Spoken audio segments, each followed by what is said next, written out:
Hello, we made it back. We did We're it. here. Hi, everybody. Here. Oh man, I didn't think of a gag in time. Normally I try to have a gag ready. That's okay. I'll give you a couple more seconds with my little intro. Welcome back, friends.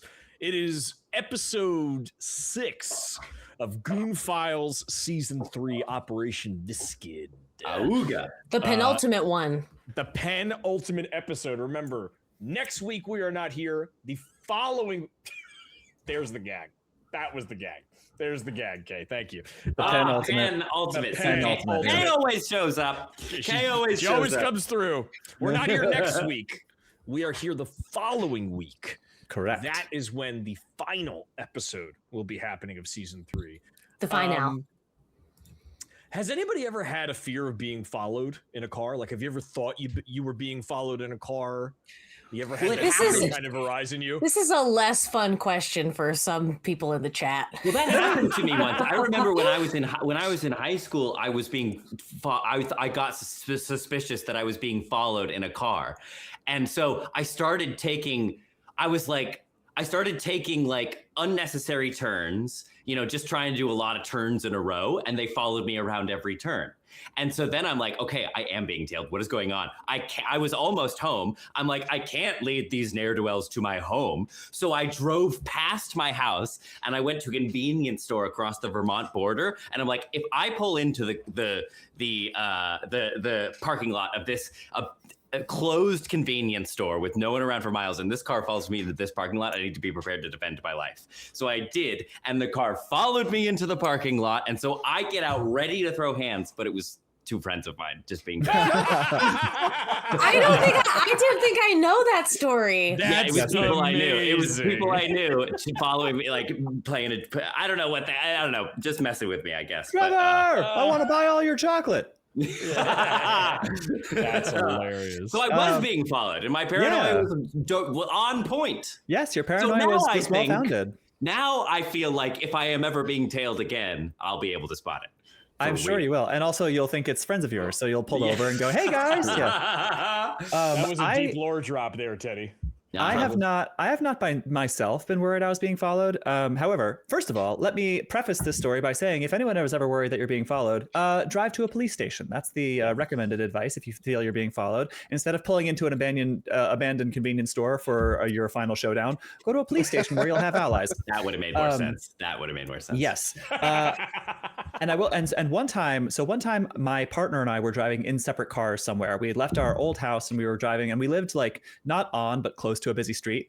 As she pulled onto that busy street, she pulled out and made a left turn and like was just close enough to someone going the opposite direction that she like pissed them off. She was like some 20-year-old girl and like her boyfriend who were like instantly road raging. Like I'm in such a bad rush that now I'm really mad. So I'm going to turn around and go out of my way to like chase you down. So I saw them do this and I was like, oh fuck no. So I pulled out and like screeched in front of them in my little fucking Elantra or whatever the fuck I was driving.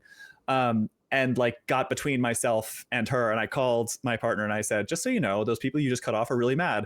I'm in front of them. I'm going so slow. Yeah. Nice. So yeah, I got in between myself and them, and like they tried to pass me and I like pulled out into the other way and I was like, and eventually they got frustrated enough that they pulled off. And I was Revenge like, is a dish best away served forever. much below the speed limit. Yes, exactly. Yes. So that was, I was very proud of that. Hells yeah. Just shouting out in the chat. We've got Hanskate in the chat. I feel like we haven't seen Hanskate in the chat in a minute. Yeah. Welcome. Welcome. We've got Reed. We've got Argella. We got Abster Pointo. We've got Hexifier just dropped in and said, hi, everyone. Hi, everyone out there. The chat's throwing hands. We got Web Thespian. Shout yourself out if I haven't named you yet. Hexifier says Melodic Maria couldn't make it today, but she says hello. Hello. Thank you both. Hexifier and Melodic Maria made an unboxing video for us when they received their dice. Oh, that's so great. They made an unboxing video for us on TikTok. So from sweet. the future. Fab. Oh, it was very sweet. Yeah, none of my being followed stories are fun. I sometimes get followed when I'm running. Ask a woman. Yeah. When I'm running, I get followed by men in cars, and then I'm like, in car, and then they'll like slow down and pull up beside me, but I'm always listening to music, and then they just like yell stuff, and I'm like, what do you think is going to happen? But it did actually happen once that I was coming out of the Wilma Theater like late one night. I was leaving the stage door to go home, and I was like, a car pulled up like near in front of the alley where I was leaving, and was saying some shit like, hey baby, let's go have a good time. And I was so tired, I just walked up to the like open window of the car, and I was like, so what happens now? What? Do I get in your car? Where are we going? Do we get married now? What's your plan? Can I go home? What the fuck? And I had no patience. But yeah, no patience. Oh, and then there was that one time a dude followed me and threw a chicken wing at me. I do remember the chicken wing was crazy. The chicken wing story. He almost hit me with his car, and I screamed at him, and I was like, quit fucking texting. And then he went around the block and followed me and threw a chicken wing. Just like, think of the anger he was feeling when he was like anger eating that chicken wing to throw at you. Like, Yeah, I'm gonna that's why fucking- he almost hit you. I'm He gonna was get this holding the bitch chicken munching wing. on the wings, dude. Sir, you The missed, guy was and housing wings down. you're missed, and you're down a chicken wing. Creme de Lamb says, honestly, free wing. Yeah, the guy's like, I wanted to offer you some chicken, but you're too fast. It took me this many blocks to catch up, and I got hungry. If Oh, only that was God. the case. If only, if only. So I, like Ricky Bobby, like to drive fast. So one time I was getting on the highway and I was like cruising. I definitely going plenty fast to merge. Threw my turn signal on, and this dude just like, for no reason, like I was going faster than traffic, like flew up to just ride the dude's ass that was in the lane in front of me. So I had to like then like slam my brakes on to then like merge behind him. So anyway, like I just gave him the finger. I was like, you fucking dick. Like, anyway. So then I end up then getting in the left lane and passing this guy to then like a couple exits later get off. And then I notice this dude is still like riding my ass, and he gets off the exit with me. So I'm like, this little douchebag. So I'm driving and I'm like following him, or I'm like keeping my eye on him and like seeing how far he's gonna follow me. And like I'm on the street that like it's a main road, but like I'm so this leads scared. to Do you my die in this story? neighborhood. I do actually, but don't worry. I His come back. presence It's is a cool. bit of a spoiler. It's fine. Yeah. All of a So sudden, anyway. all of a sudden, we start seeing messages in the chat like, "Who are you guys talking to? Tyler? Tyler's been dead for Wow, Tyler Kenta. Tyler's He's been Tyler's here been for 1,000 dead. years. what? Guys, Tyler died 7 years ago. Why? When Artemis Yeah, died. Tonight's the anniversary. But so The then call was I coming did. from inside the chat. Go ahead, Tyler. Keep finishing the story. But so then like I wanted to lose this guy so I could go home. So like then like I saw like I know like certain lights are quicker on my main road. So like I knew like the one light was kind of quick. So when it turned, I like slowly approached it. So then when it turned yellow, I like waited till like I was creeping to the line of yellow. Then I like sped through. So the dude went through like dead red, followed me, but like dead red. Like he was a car length behind when like it was turning red and I was rolling through. But anyway. So anyway, now I'm like, fuck, this dude like is definitely following me and like is not gonna stop following me. So I did like I looked up a police station and I started driving there. And then I did that like same thing to him a couple times where I like made him run a red light and he did it. Oh And my then, god, like, that's You so were like trying to lose him scary. in the red light? Yeah, so I would wait till it Ugh. like turned like I would go through like an orange light and then Yeah, he would yeah. like ride through Yo, the dead that's red so to follow aggro. me. That's insane. People are So- I just don't know. I Yeah. always am like, what's the plan? Who has there the isn't one. time? Yeah, that's Who what I has the was like, time? dude. Who has the So- time for this? To follow this So wait, innocent how does man? the story end? Just does this guy die? So yeah, actually, just wait. Oh no! Never, nothing. Actually, nothing happens. I just have a polite conversation with him, and he walked away, and we became friends. No, honest. So That then man once I was realized, Ned Iannico. Yeah. once this guy ran like 3 red lights, I was just like, all right. And I already had the police station in, so then I just started fucking with him, and I was like, come on. I started waving at him. I was like, come on. And then I pulled into a police station, and then he drove past. Oh my And then I went god! home. But then I was like, when I went home, then because I went the opposite direction, I was like keeping an eye out because I was like, I know this dude's gonna like turn around and try to find me again. But anyway, Good choice, so, Ty. That was the safe choice and the right choice. yeah, that was my fun story. And then lesson learned, I stopped giving people the finger for the most part. I tried to. It's like a red flag to a bull that people just lose their senses. Yep. I do give a thumbs up every once in a while though when people do that to me. Thanks, guy. Yeah. Remember that time that we tried to pull up? Never mind. Let's move on. Remember that time the only instance that I love to talk about is me and Kelly have this belief that if we're in the left lane and we're doing like 75, 80 on the turnpike, that's fast enough. Like you should not be doing 90 or 100 miles an hour. You're going to kill people. Yet. So what happens is you're doing 75 or you're doing 80 in the left-hand lane, and then somebody comes up in a Dodge Charger or somebody comes up in a souped up, Camaro or whatever, and they ride your ass and they flash you with their lights and they really aggro you out of the way. Well, we just like to cruise. So we ignore it and we throw our, we just drive, we put it in cruise control. We just drive and just let that person go around us, or, in this case, get so crazy that they start like going around us and then pulling in front of us and slowing down and doing all this dangerous stuff on the turnpike. So there is a nifty number that you can call for reckless driving, which is called, I believe it's 711. You can dial it and it goes to a dispatch and they connect you directly with state police. So I'm in the left lane. This guy has now pulled in front of me and is brake checking me, but he does not know that I'm on the phone and I'm talking to the state police and that I'm telling them the exact mile marker of where he's doing this. And so we literally are doing this and driving in the left lane, and all I see coming from behind me is a car doing like 90. It comes right up and like next to this guy who's brake checking me, throws his lights on, points over to the other side of the road. And it was the best feeling of like sweet justice. Karmic justice. It's so rare. It's so rare in this world that we get the satisfaction of instant justice. So when you see it in action, it's really satisfying. Yeah, it was. Hamster Pointer goes wee woo, wee woo, wee woo, SpongeBob. Kelly, this was back when I first started doing Bellworks. So I vend at this market that's over in central New Jersey, and so every Wednesday I make a drive that's about an hour and 40 minutes up there and then an hour and 40 minutes back, and this was also on the way back. Ned, why they always got to be in a Chrysler or a Dodge? What do you have against America? Well, hey, she's right. A Camaro's a Chevy, K, but I'll let that one pass. Hey, anyway. This guy hates America. Okay, Chevy, Chrysler, Chevrolet, no shit, Chevy Fiat. God damn it. All right, never mind. You win. Hoisted by my own petard. Damn it. Oh, I should have known. Never go up against a straight man talking cars. It's a living. Yeah. God, yeah.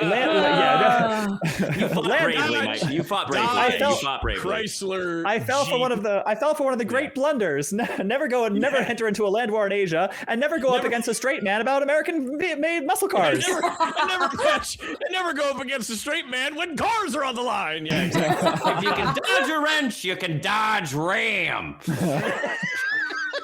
Sure. That's good, Trevor. Why don't you put us back on track before we boy. Why don't you take us to content warning corner and giveaway corner? I fear I'm suddenly just as unqualified as the rest of us.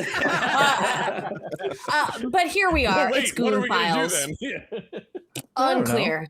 But for you out there, what you're gonna do is take care of yourself, and if at any point any of the sex, violence, or cosmic horrors become unfun, take a step away, have a beverage, go do some cross stitching, and come back when it does feel fun to engage with the cosmic horrors, to touch the void. Also, we have another giveaway today, and this one is quite special. It also comes to us from Modern Artifice, but it's the penultimate episode, and so we've got to give a penultimate level giveaway gift. And so, Ned, would you show the people what they're entering tonight to win? Hold on. The penultimate die. The glasses are off. Uh-oh. It is so fucking cool. I'm going to pull this up real quick. I'm going to show you this real quick. First of all, it is a necklace, okay? It is a dragon skull necklace with a D&D in the forehead. It is so fucking cool. But wait, there's more. The mouth of the necklace opens up, and inside the mouth are tiny dice. Whoa! It is so fucking cool. There are two D6s. There's a D20, a D12, and two D10s that are inside the mouth. Wow. I mean, come on. It is really fucking cool. It closes, it shuts. It's a nice like black stainless steel necklace with that kind of gold. It's heavy, it's real, it's like really beautiful. And just another shout out, all of the giveaways, save for the purple dice that came to us from Philly Game Shop that hosts our Goon cons, all of the other giveaway dice were supplied to us during PAX Unplugged this year from our long-time sponsor, Modern Artifice. Yes. And they're beautiful. They are well made. There are so many different products that they offer: the metal, the hollow, the resin, the dragon necklaces. You can check them out on Etsy and on their website. Just a big shout out to Giuseppe over at Modern Artifice. Support them if you can. I think our first sets of dice that were given to us were Modern Artifice die, like the ones that we got, the Cthulhu dice that we got for Madness and Mercy. They got in early and have believed in us for a long time, and we really, really appreciate their support. And they are super, super awesome. And they're super awesome and they're Rhode generous. Island natives, so represent. Yeah. Represent. Also, Well- queer-owned business represent. Yes. All right, web thespian. It's a necklace, and there's dice inside. Ned, you're so good at those. You're so quick with the Ned yells off mic. Tiny dice, because if you get bored just rolling a die and knowing what the number is, with a tiny die, you can roll the number, and then the entire table waits in suspense as you pick it up, put on your jeweler's loop, and read what's going on. And really try to find out what you rolled. Guys, it was a nat 20, I think. I think. Wait, let me try that again. Let's get another set of eyes on this. Friends. Excellent use of jeweler's loop. Carry on. Yeah, damn. Gee whiz. Well, when you have Normally- expensive taste. Normally there would be a little bit of dialogue here with a little flashback scene, but instead, like a penultimate episode does, we skip the intro. We skip the fast-paced open dialogue and the preemptive scene, and we cut right to who's driving the car. It was Olivia, if I remember correctly. Yeah. Yes. Oh, chat, you still have time. Give me inspiration. I'm about to do a drive check. Oh, yeah. Sophie and David are in this car, and they Yep. have the stuff that they've gathered from the there you go. You have Olivia, Thank you, have an Hexify. inspiration. Yes, thank you. You can re-roll on whatever you want in the future. You can re-roll your tens place die a second time. Oh, don't you worry. I won't keep you in suspense. I'm relatively positive that I'll be using this that inspiration on this drive check, because it is a firm, fast rule on this network. When we play Delta Green, if we have to roll to drive, it goes a certain way. It It usually does. as formerly Daphne, Sure, shooting does. I should have died None of us 40 ever put times. points in it. Well, it's one That of those was things. a crazy night though that you got into the car accident. You know what Which I mean? Like one? Which time? Yeah. But also, yes, the time we got into the first time was awesome. Gamble, you can drive we a hard point establish- there. I think if we may, can we establish where we are in this car? Sure. I would assume, because I watched back the last episode, like I listened to it maybe 5 times today to try and understand the information. I think I've got it now. But Okay. one thing that did happen is that Tyler, you stole the whole computer out of the building. So I would assume that you would slide into the back seat with the big computer, Just on and your that lap. it would be Olivia driving, Sophie in the passenger seat, David in the back, if that works for everybody. Just in case something crazy is about to happen. Yep, makes sense. Oh, also, Ned did throw me a bone and asked me to roll a drive check that I could fail last time so that I could increase my drive score before this time.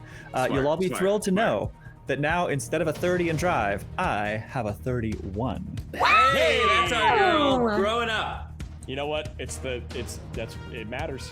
Every little bit It counts. does matter. Every roll So, matters.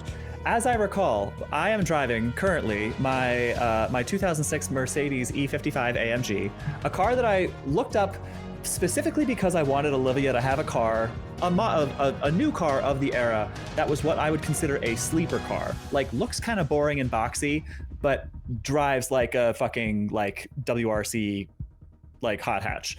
Yes. So that's what we're in. We are in my Mercedes, and I'm trying to lose the tail because I believe it was the Explorer that's following us, this law enforcement flavored It is a black Explorer. Ford Explorer, and it is it's tinted windows, like it's unmarked, so to speak. Cool. As if I need to see a mark. I'll tell you what, we see the bird's eye view. You know, we see this kind of establishing shot, this drone shot of Olivia driving this beautiful fucking Mercedes and kind of just slowly shifting lanes and looking in her rearview mirror as we see this Ford Explorer kind of making moves and, like, you know, is a couple cars back but is then merging into her lane. I'll tell you what, Olivia, why don't you give me a drive check to see Before if you I can- do, Yeah. I will tell you specifically what I'm. Wait, we're on the highway, aren't we?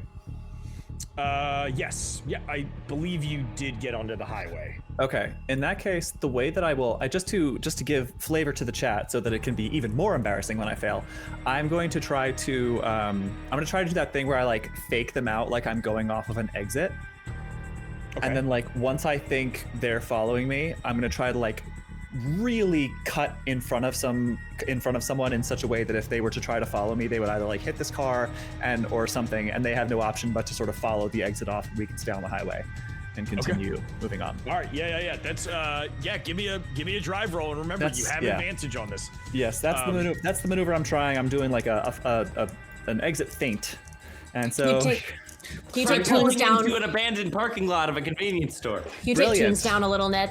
Sure. Got it. all right, that'll be my backup plan when I inevitably fail this and we crash. All right, attempt number 1. Let's see how this goes.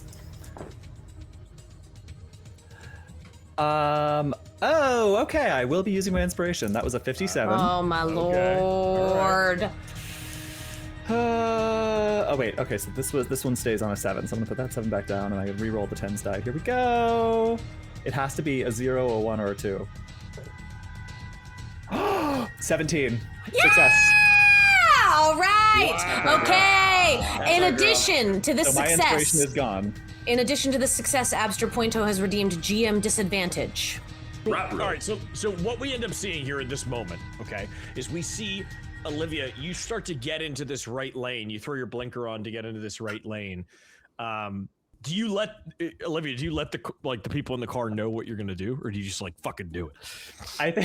I think she just says, like, she goes off the exit and sort of like lets that hang in the air for a second as someone's like, wait, why are we getting off so, because aren't we going to like somewhere an hour away? I forget the name of the place where the storage unit is. We are going to. Consult the We are notes. going to Upperville, Virginia. Yes, okay, that's the place where the storage unit is. So presumably someone who's more aware, maybe Sophie, I assume, is like, wait, what are you getting off here for? And I just go, watch, and then just and like cut back to the left. Yeah. You are going off this off ramp, and then you pull a good old Jersey slide, no blinker, 3, across the double white lines. You go flying over, and give me 1 second. I need to make a very important roll here. Oh, while Ned disadvantage. makes while Ned makes a very important roll at disadvantage, Sir Bison in the chat says, respectfully, sup sluts. Hey, sup, slut? Right back at you. Sup, ho! All right, here we go. Okay, that's not great. And that's even worse. Okay, so Olivia, you pull this maneuver, and they begin to follow, but they notice that like the guardrail is coming up too quick, and so they slam on their brakes. They literally slam on their brakes, and you see like a car behind them like hits their brakes, and then that car gets hit by another car. Oh Like shit! they literally cause an accident. But Olivia, Can we say just for my action movie loving heart, can we say they slam into those barrels that have the water in them and they just like water Yes. flies everywhere? Yeah. So they go and they kind of hit the barrels for a moment, but you see like other cars hit each other as these guys, as you pull in front of another car and you hear like a horn behind you, but you're able to like kind of bob and weave up into like further up into traffic. Very good, Olivia. You Man, keep one of these days, this country's going to catch up with the idea that texting while driving is not a great idea. One day, hope we don't need them. Well, I'll tell you what. I rolled to try to follow you.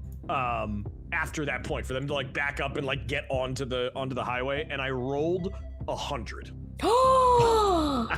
I literally rolled triple zeros. Wait, did you roll 2 zeros? Zeros And and zero. Yeah, you're fine. Yeah, you're Yeah, fine. you're fine. So this car like is determined on catching up to you, and it pulls out, and at the last moment it like gets onto the lane, but it misjudges like its depth perception.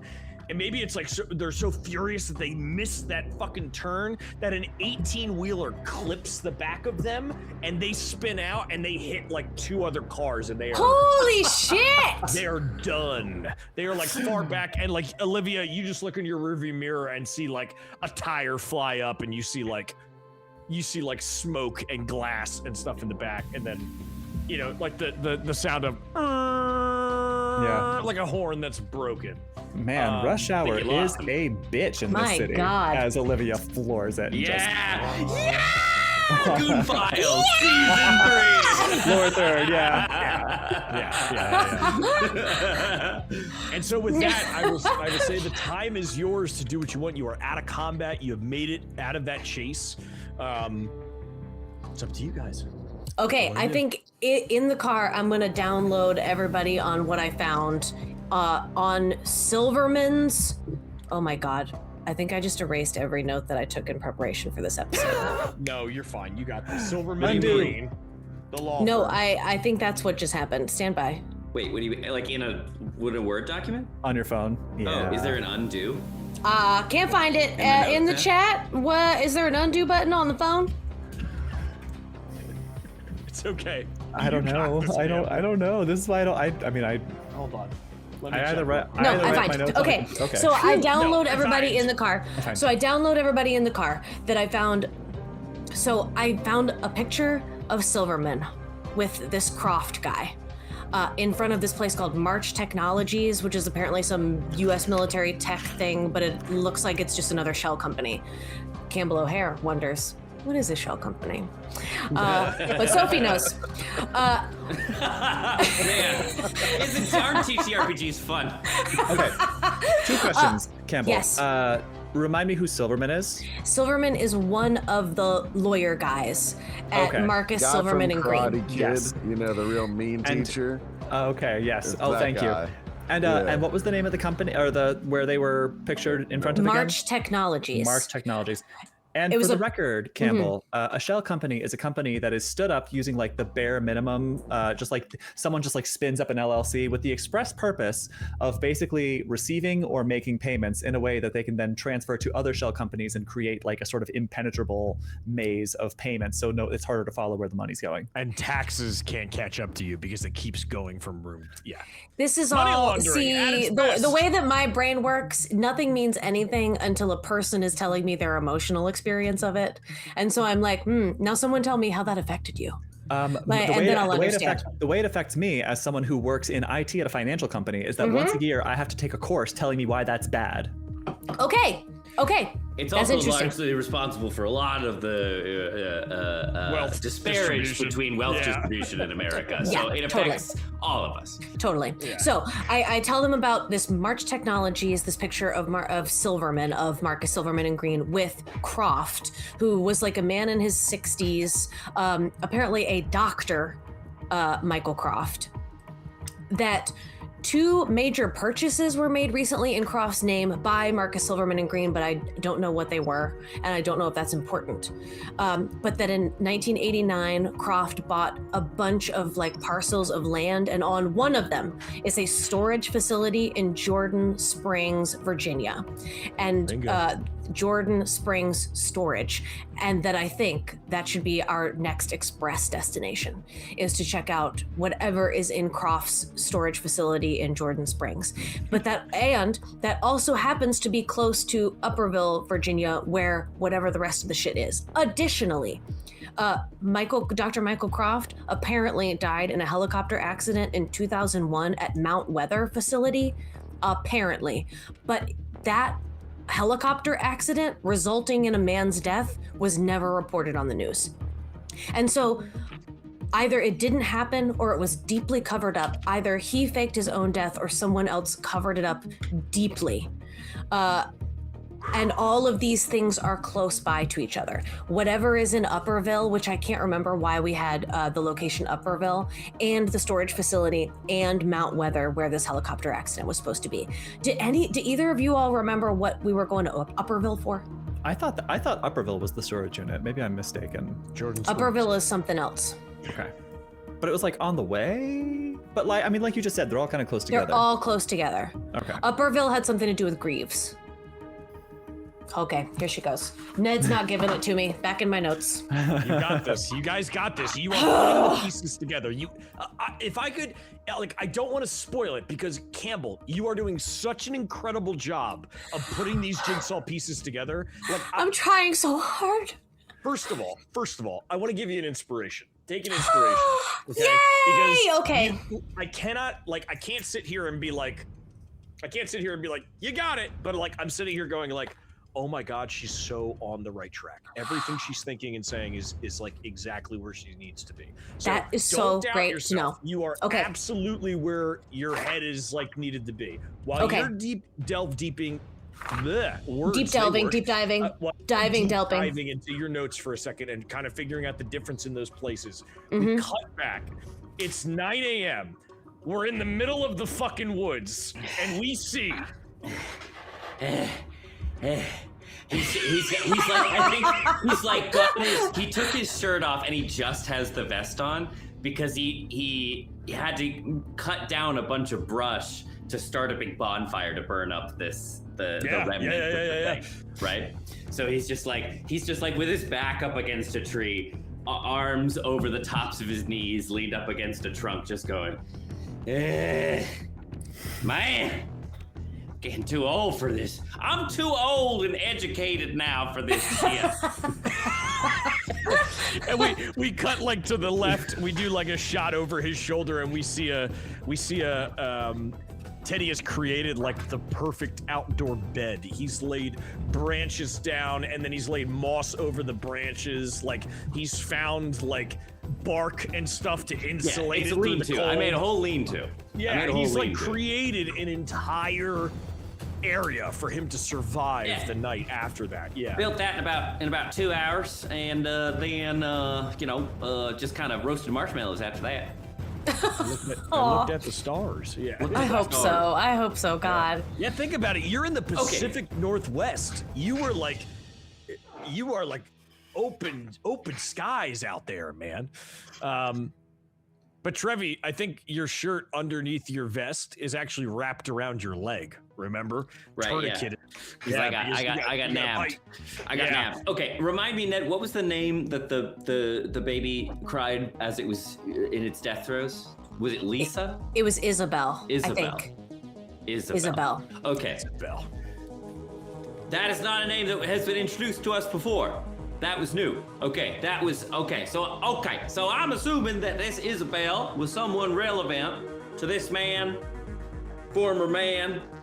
Now, Goo lost to a bonfire, like so many Big League Chew packets thrown into a trash can fire. He's out there. He's out there talking to himself, just pontificating. Arthur, what do you think? Yes! Yes! Well, Teddy, I think, he starts. I'll be I think honest he's been through with you, so much today, he starts dissociating. I'll be honest with you. That leg looks like it's gonna turn gangrenous if you don't get it looked at. Oh, Arthur's in the middle of a gunfight. A little busy right now, Teddy. Oh, well, it's okay, Arthur. You know, they got this wonderful new thing called penicillin. Might have been able to save your life if you'd made it that long, but, it's all right. Yeah, well, it just wasn't in the cards, Teddy. Okay. Well, now, what were you asking about? You were asking about I gotta get back. Who was Isabel? I want to know. Wait, so who was this man? Who was the man who was Freevis? Just because I just was watching back the last episode, at the very end of the last episode, Ned suggested that remember how Lieutenant Dan died back in the past? Yes. That it had something to do with the Lieutenant Dan who died back in the past, who is associated with this goo baby, right? This goo baby here. So, you know that Most people who have died have done it in the past. The rest of us do it in the future. But it was that the DNA popped up just recently, but it was from a man who died like decades ago. Remember, the DNA that you found inside this blue skin flesh mound things that you've killed out here in the woods, Teddy, and that you all found in the morgue, right? Those two had DNA for Lieutenant Dan Uli. Both of them had the DNA for the same man? The only DNA that you found in those cells, in that blue cell, there's no other like mixes of DNA or anything. It's that DNA for that Lieutenant Dan Uli. So I wonder if a Lieutenant Dan Uli knew an Isabel. Okay. That would be a good place to start. All right. I'm a fixin' to get a mistress shaken up. Okay. Lieutenant Can I Dan bring out my DNA around? Can I bring out my cell phone and call up my friends? Yeah, who would you like to call? I would like to call Olivia. All right. You dial the number. Let the rain fall down and wake my...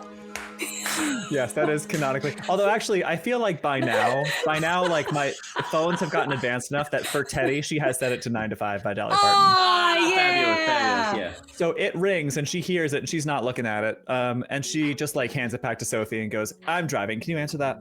Oh, sure. Working up. Hello? Hi, Olivia. Oh, no, this is Sophie. Are you okay? Oh, yes. Well, I might be gangrenous, but other than that, I feel great. Oh. Are you injured? Well, it's just a little green gang, like a gangrene gang. Don't you worry about it. But that's not what I'm calling. I'm calling because Olivia, she works for the CIA, right? A former, apparently. Yeah, so she's got everybody's DNA in a little coat rack over there, right? Can she still get access to databases and such? I want to find out if you remember that bloke that we found DNA of and all the babies, that Lieutenant Dan? Yeah. Well, Dooley? Yeah, Dan Dooley. It's the same DNA that I found on this one out here I just tangoed with, yeah? So, and as he was passing from this realm to the next, his last thoughts were of a woman named Isabel.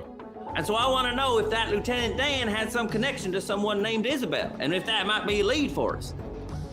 Okay, Teddy, I've got to ask, how much blood have you lost? Well, I don't know how much is too much. Oh, okay. I could measure it for you in like Hawaiian punch jugs. Ooh, well, we're in the car right now. We are driving from DC to Upperville, Virginia to try and figure out some shit about Michael Croft. So whatever DNA search that you've got, we have a computer in the car with us.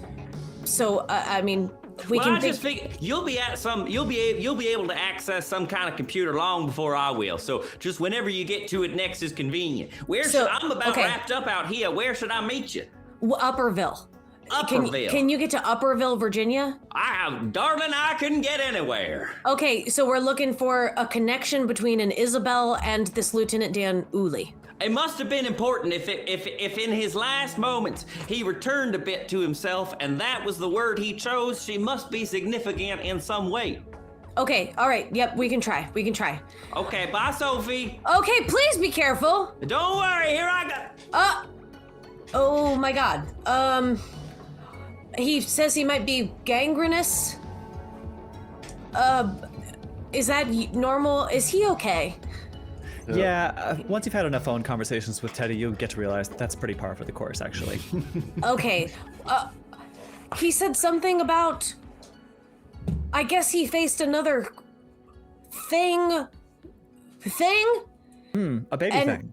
A baby thing, and Okay. it said something about an Isabel, and he's making some kind of connection between this Daniel Uli person and an Isabel, and I guess to confirm his suspicions, that's the move. Like next time we're in front of a computer, I guess next time we can hook a monitor up to that thing, looking in the Sure. back seat. You also would know, Olivia, that you don't need to access a computer to get that info, because you have a phone and you have a contact of somebody who can make that work done for you. My one contact, I was recently warned, might be on the wrong side of the controls of a Black Hawk helicopter. Well, I will say, based on my viewing 5 times of the last episode, based on Ned's eyebrows, I think that is a red herring. Okay, all right. Well, that's meta knowledge.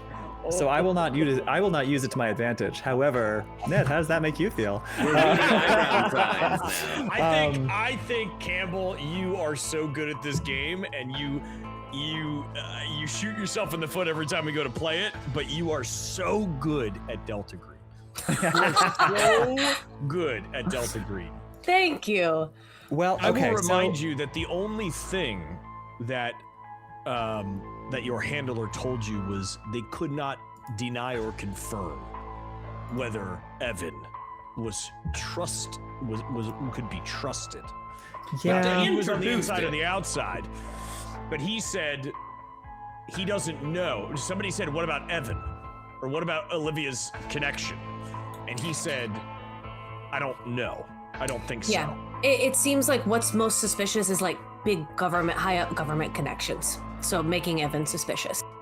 Yes, but And here's the you thing. also- Here's the other if thing, you- though, is that yeah. Olivia knows Evan very well, and Olivia knows that he's not a field agent; he's a desk man, and also Olivia knows that were she still working at the CIA, like she would target men like Evan. So she doesn't want to give him any information that can be, because she feels like putting information under his guard right now is a vector for, what's the word I'm looking for contamination. So she's trying to play her cards close to the chest.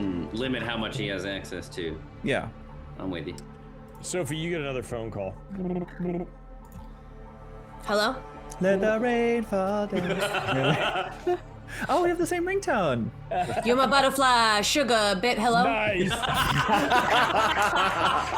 From I the can lyrics. only give you so many inspirations in one night. What's a number? What's an inspiration among friends? Is this Sophie Kaplan? Who's asking? This is Belton. This is Detective Belton. Hi. Hi. Yes, go ahead. Hey, listen. She's in a bad way. What do you mean? Really? The doctors had to induce her in a coma. Oh my God. She's in the ICU, and I don't know. She could wake up any day now. She could wake up tomorrow. She could wake up a month from now. But they stabilized the bleeding. She's probably never gonna move the right way again. But Oh, I'm so sorry. it's all right. Listen, whoever these people are, they bombed her house too. They're Her house? Wells's house? Yes, they're burning envelopes, Sophie. All right, they're closing doors. Now, I hired a couple of guys, some freelance guys that I knew back from my military service, and they're at the hospital and they're guarding the room. but I don't know. This whole thing feels way bigger than just some mob shit or anything. You know what I'm saying? Like, this is... Yeah, I know what you're saying. I mean, they hit the PI firm, and then they hit her house, and she was targeted. I mean, the doctor was saying that was a .50 caliber round that hit her in the shoulder. Yeah. Do you have... Did she tell you anything that I need to know? I've been looking through her research. Okay, then she hasn't woken up since she got here. Then I think you should get out of there. I think you need to be careful. I'm Sophie, she's helpless. She's in a coma. Who's gonna protect her? Put your guys on it, and anybody else working at that PI office that they might think she talked to, protect yourself and your family. Oh, God. If I'm suspecting that she might have told you something, they will too. All right, I gotta call my wife. All right, Campbell, you are good at this game. fuck! And you hear the phone click. Okay. Fuck! You guys! They bombed Wells's house. Okay, I can't say I'm listen. shocked. I'm just glad we're on the right side of things. I don't know if I'm right about this, but there's something weird about this Ortega guy. We haven't found any other threads linking to this Ortega guy. Everything is taking us to Croft, and apparently he's dead. Is there any possibility that he faked his own death and became Ortega? Of course. So that he's still out there covering his tracks? Like, what is he trying to hide? Yeah, it's a classic play. Of course it's possible. I don't know if that's right, but somebody does not want us looking into Croft. Which is exactly why we need to be looking into Croft. Yeah, We quick. see the sign on the side of the road saying, "Thanks for visiting DC," as the car goes upward and onward. Teddy, you are out in the woods, and you have like 1 bar of reception.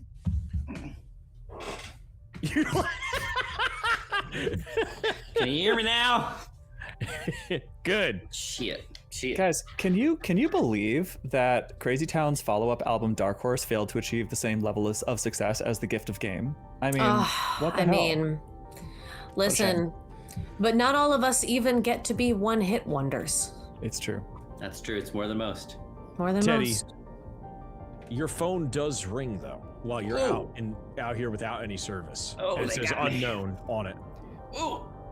Well, I don't know who that is. Well, nothing ventured. Yeah, hello? Teddy, Ah! it's me. Who's me? I'm Come me. on. You know me by now. And you hear like rustling movement. It sounds like somebody's running. Jack? Are you running somewhere? Listen, I don't have that much time. You gotta listen to what I'm telling you, okay? Whatever okay. you've taken care of, there's still one more. There's still one more out there. You mean another baby?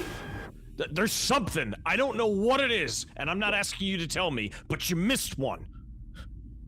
Okay. Okay. I'll start retracing steps. See if I can't lock it down. But what's happening to you? Teddy, I can't. God damn it. Teddy, I can't talk. Listen, you have to get in contact with Sophie and Kaplan. David and Sophie, you gotta get in contact with both of them. Okay. You gotta tell them to get off the trail. And you hear the phone cuts out. Get up! No! Get up! Oh, hell! All right. So where would we have missed one? Okay. Where would we have missed one? Should I go Start back from to the beginning. Start from the beginning of where okay. you started. Okay. So we got in. Where did we go first? We went to the first crime scene where we found the one in the house and the one outside in the driveway that the birds were eating. So No? you found, right? When you got to the house, you found the body of Greaves had died, right? Mm-hmm. Yeah. The notes were that he had stumbled out of the house, his esophagus gone, his jaw gone, right? He had stumbled out of the house Okay. and landed in the front yard, like in the front driveway. That was the one the birds were eating. That's where the first baby we met emerged. Is it? Because it came out of him, right? Inside the house. And he ran out of the house. Then Amanda Griffin came in. And it attacked her. And then Amanda Griffin died. So where is the baby from the original crime scene? You found the one. You mean at the one morgue. that got him? Yep. Oh. Well, you got the one he at got the exposed morgue. to it like in the lab, right? Right, but But we From never what you found that one. from what you saw, it jumped out of him, right? From what the photos show, like he was missing his jaw and like his esophagus and all that, right? It jumped out of him in the house. He died. He ran away and died and bled out. Yes. It waited for Amanda to come in, and then it attacked Amanda and took part of her shoulder and her neck and all that, right? And then she died. So you are saying that the one that we are trying to account for is the one who bit him originally, the one who infected that first one that we found. Yes. Okay. So, but the original, what was his name? Greaves. Tibble Greaves. He got infected through the glove. Correct. But we never found the one that was in the case that tore his glove and infected So the one him. that got into him in the glove, So- that formed in him and jumped out of him, and then he died off in the front yard. And had the sun not rose, you think, Teddy, perhaps another one would have come out of his body. Wait. I'm confused. Wait. So there was the one in so Greaves is alive and well. He's working on it in the lab in the box with the gloves. He has something in that. Is that the thing that was in the box? Is that what you're saying we need to find? So he had. Because I don't want to overwhelm you. Yeah. I'm gonna go through the time of events. He's working on this thing. Yeah. He's working on this vial, right? And maybe he drops it, and the glass cuts his glove, and the blue liquid gets into his glove. Yes. And it gets into his system. 5 minutes later, this baby-like thing that you saw at the morgue jumps out of his esophagus and destroys him. Yes. Right? Yeah. He then stumbles out, grasping and choking on his own blood, into the front driveway and dies. But his skin cells and everything has been touched like Amanda was by it, right? Keep that in mind. The thing that jumped out of him inside the house is still there. Amanda Griffin comes looking for her husband, her boyfriend. It attacks Amanda Griffin and takes more of her and consumes it. Oh, and so then She the one dies. that popped out of her is the one that we fought and destroyed. That's the one so that you there's fought still and the killed in original the one morgue. that came out of Greaves. So there's Greaves' baby is still running around. Okay. Correct. Okay, Greaves' baby is still running around. Okay. I'm contextualizing all that information as like Teddy goes into his mind palace and it looks like a Rockstar game. Like it's all happening looking like Red Dead Redemption as he follows this series of events. Teddy canonically gets a 30-year preview of GTA 6. That's right. And the rest of us are like, God damn it! It'll never Teddy, come give me out. a, That's the spoiler. Yeah, it'll never come out. Teddy, give me a survival roll. Survival? It will come out, but never on And PC. then after that, after your survival roll, just give me a straight intelligence roll. Okay, I got survival got a 23 under 72, and then intelligence. Oh, I got a 44 under 45. Yeah! Crit! Kids, stay in school, go to college. Isn't that like the best crit you can get? Like it's the highest one below. Yes. That's Stay in school, kids. That's sick as shit. Of 100 possible outcomes. He's got the best one. You got the number one.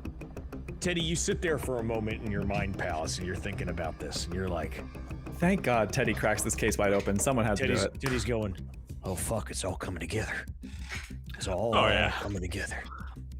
Oh yeah, it's all coming And together. he starts thinking, and he goes, but wait a minute, if we missed one, it's been 3 days. How many is it? How many more babies is it? Oh hell. Oh hell. Oh hell. And then you start thinking to yourself, as we were driving out of Babies making babies. As we were driving out of Washington, out of that neighborhood, we saw lost pet signs on the telephone poles. As we were driving out, you started thinking like, wait a minute. When we were near the cops, we heard CPBs about a missing persons case that they still haven't solved for 3 days. Like, you start putting together that, and your survival passing. And these things get bigger and bigger. Right, because this one was massive. This one was out here in the woods for who knows how. This one was like 6'7". This one was the size of like a full-grown adult, but it didn't, it was big, yeah. This one was like... Not the 6'7". This one was like 5'6". That's it, folks. We'll see you next week. Yeah, fuck that. This one was like 5'6". Fucking brain rot bullshit. Anyway, so you start fucking having an epiphany, and you start realizing that this thing is moving somewhere, and that wherever it's going, if it's not stopped soon, is gonna be gigantic. Oh no! Oh no! Oh! This is why the world needs birth control and proper sexual education. Otherwise,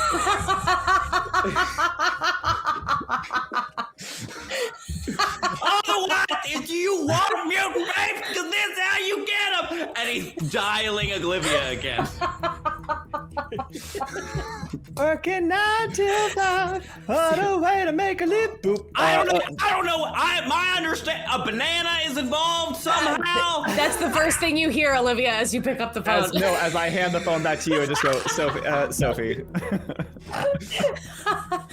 He's like talking to Arthur. Actually, no. He's like, all I know is the bananas and Teddy, I don't want to burst your bubble, but it's a little bit more intricate than that. She just pushes the button on the phone, puts it on speaker, and says, "Teddy, I'm driving," and hands it back to Sophie. Sophie! What? Oh, 911, Armageddon, alien invasion, Rosebud, we are in trouble. We are in trouble. So, we missed it. The first one, the baby that started it all, Greaves' baby. We never found it. I wasn't there that day. What are you talking about?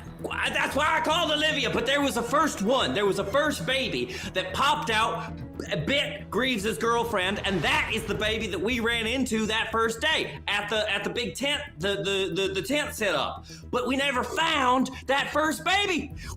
And now it's been running around for 3 days. It could be, it could be the size of a bull moose by now. We gotta let the authorities back over it. Where was that? Where did we start? That wasn't DC. We started in Washington. We did start. That was in Washington. That was in Washington. Seattle. Yeah. Seattle. We gotta let them know. We gotta let the good folks of Seattle know that there's something going bump into the dark over yonder. Who are you gonna let know in Seattle? Well, I don't know. What are we supposed to do? We're 3,000 miles away. I gotta go. You are gonna go to Seattle alone? Keep the course, okay? Make sure you find out who is behind all this. Me. I'm going on a baby hunt.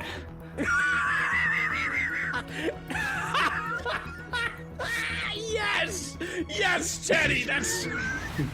You're right. You're right. You're too far away. You're too far away, and it's got to be handled now. Keep on the course, okay? I'll get in touch with you as soon as I'm able. And sing a song for me, because I'm going to work. 9 to 5. Click. What? Holy shit. What the fuck? As Olivia cuts off an 18-wheeler. Do we? Is there anything we can do for him? Not from here. I mean, if there's any information we can give that to him. And I think most of the information we'll be able to get will be at this storage unit or where the fuck we're going. I forget. Remember, you all have bonds. I know. I have a thing. When we get back to me, I have a thing. We'll get back to Teddy, but just remember, all of you have bonds. Yeah. And they are not just there to spend your sanity on. You can use them. So I think Olivia would say something to that effect. She's as she's driving the car and weaving through traffic like Mad Max mode. Normally this is the kind of thing I would talk to Evan about, and Evan would put me in touch with some nerd in IT who could go into someone's computer and find out their passwords and get a whole bunch of information and give me the information that I actually give a fuck about. But Evan's compromised. We heard from whoever. That operation that nearly took both of you out was potentially a CIA operation. If someone that Evan reports to comes to him and tells him not to talk to me or to give me false information, he will do it. Yeah. Shit. We gotta see if we can get a hold of Portman again, although we got cut off last time. That's what I was thinking too. Can Portman show up for Teddy? Yeah, I got another call I can make. And, Okay. I'd like to call Michael Johnson. I love Michael John. Uncle Mike! Oh, yeah. Where does he live again, David? Seattle, coincidentally enough. Yeah, actually, no, yeah. No, but seriously, like Sorry, area. Spokane. Pittsburgh area. I'm yeah, from yeah. Pittsburgh area, yeah. I'm trying to think of the time zone difference. Okay, got it. All right. There isn't one. From us, we're in DC. Yeah. Ned, can you drop the, just because the tunes are extreme, can you turn them down just a touch? They're great. Sure, of course. Actually, can I say I called Portman first? Let's go Portman first. Can we get through to him? Portman first. Give me a luck roll, David. 51 and higher is what you're shooting for here, bud. All right. So in this case, 3 zeros would be good. Fuck. 42.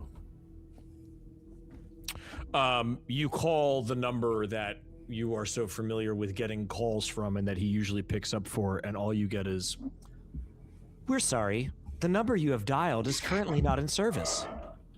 All right, yeah. Hang up and call Mike. Kind of what I expected from Portman, because last time he got cut off like mid-sentence to us, right?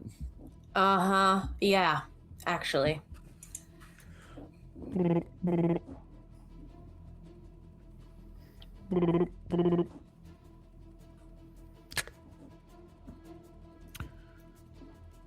David, what's up?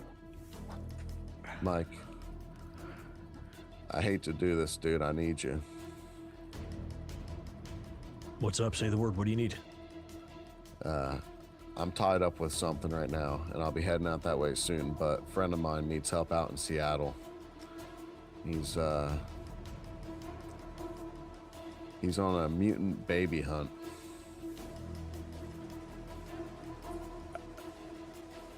Remember that crazy son of a bitch Teddy I told you about? Oh, yeah. That's the guy. You'll know him when you see him. Is this something like what happened back in Alabama? Yeah. This could be worse, Mike. Fuck, David. Yeah, we're in deep, dude. My contact, he's MIA right now. I got fucking shot at by a 50 cal. Dude got picked up by an unmarked chopper. Wait a minute. 50 cal on U.S. soil? That's Black Ops shit, dude.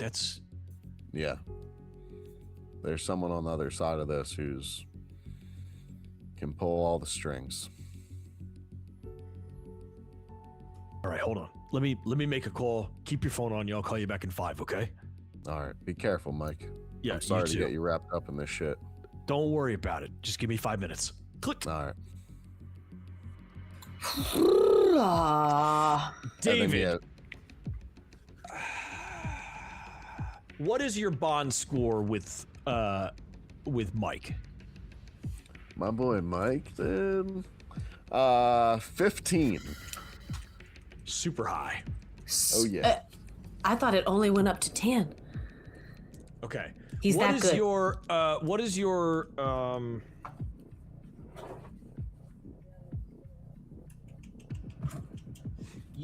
military where is it? Science? No. Not military science. All right, your bond is 15. So here's what I'm going to do. I'm going to do 15. What do they usually do? It's times 5, right? 15 times 5 would get you the number. So that would get you to 75. 75. I'm going to make a roll on Mike's behalf. Okay? And this is like a roll for him to be able to gather his resources together to do this. Okay. He's got to get under a 75. It's a really big shot, and he's got a huge chance to do it. Okay? Here we go. I have inspiration. Can that come into play in this? Sure fucking can. Absolutely. I'll roll the 10s dice twice. I don't think you're gonna need it, but let's see if we get a crit. Okay. 41 under 75. Great. Your phone rings again. Yo. Okay. I think I've got a friend of mine, a guy who did Desert Storm. He lives out west. He lives out in Arizona. I think if I get on a flight today, I can be out there in time to help your buddy out. But I'm going to be honest with you, Dave. I'm not packing anything that heavy. I've got 9mm. I've got 5.56. I've got 308. I've even got 300 Savage, but I don't have 50 caliber, man. I know. There's no way I could even check that if we're not currently serving. You'll just have to keep your head down. I'll Teddy's have to going to keep need your fucking help, everything man. down. Okay. Yeah, all right. He's not going to know what to look for. Does this Keep guy him have a safe. number? Does he have a phone? Yeah. All right. Yep, and I'll give the number. I should hopefully be out there in a day or so. I'll keep trying to get a hold of my contacts and see if I can get us any support out there, but I think we're in the shit right now. All right, listen. I'll get on a flight and I'll head out there and I'll try to reach him now. I'll see if I can get in contact with him. But David, whatever you're digging into, if you're getting shot at by a 50 caliber on American soil, you're fucking with the wrong people, man. I know. But yeah. I'll let you know what I find out. Watch your ass, Mike. Yeah, you too, Dave. Be safe, all right? I'll talk to you. All right, brother. Click. All right. Gee whiz. All right. Things are moving. Teddy. It's heating up. I'm gonna call Sammy. Okay. Teddy.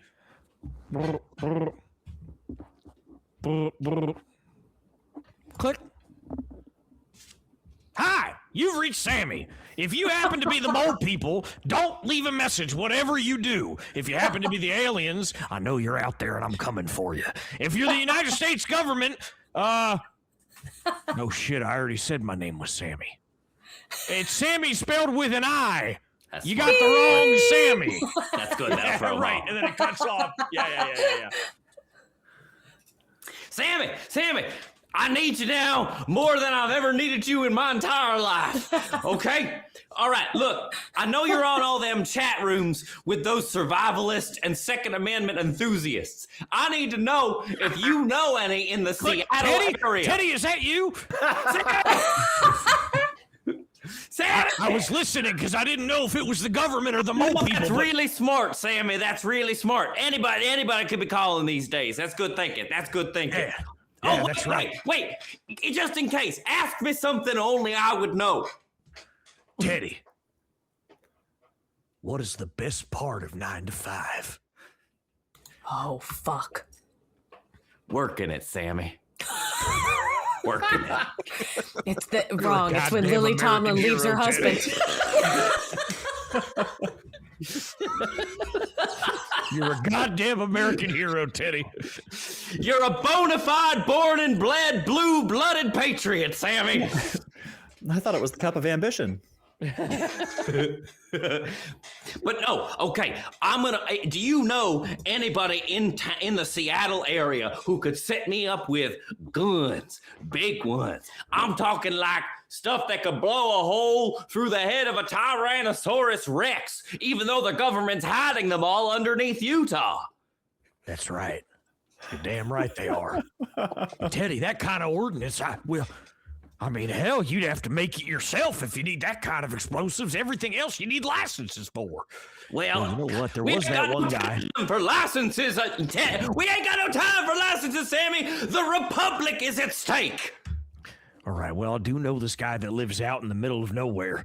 He's out in Montana, and he lives under an old mine shaft. He built his own bunker down there, and I'll tell you what, he's real fancy with nitroglycerin, if you get my meaning.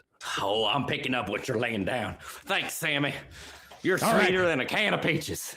Oh, that's only because you like the ones that I make. Can you get in touch with him and maybe tell him I'm coming and is in need of his service?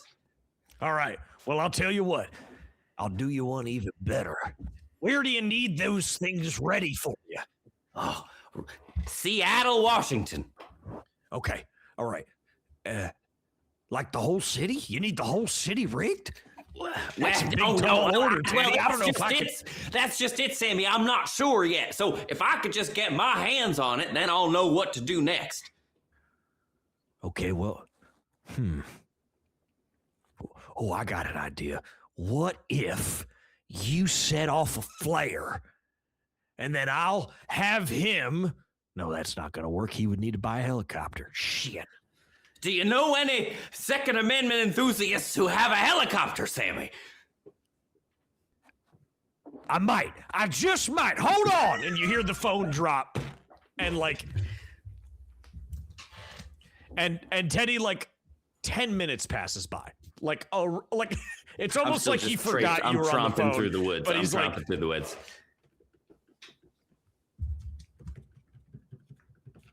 All right, Teddy. I got something for you. I need you to meet him outside of Dawn State Park. It's at the southern tip of Montana. Dawn State Park. It's going to be a picnic bench. And on spray painted on the picnic bench is going to be a checkers table. Okay? Okay, 6 Sammy. feet underneath that bench is where your things are going to be. Bench, checker table. I'll find it. I'll be there. Thanks, Sammy. I can't read what it says on there.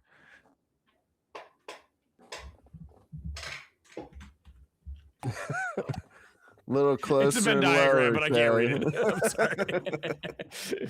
All right. And with that call, with Teddy making that call, we're going to take our 5 there because it looks like the chat is about to pee themselves and we need everybody to have some time to figure out what their next steps are. So, Campbell, can you tell everybody how to enter the giveaways? Oh, no. Okay. Oh, no. I was really, really invested in Delta Green this time. And Yay! That's good. No. Okay. How about we do this? Okay. Okay.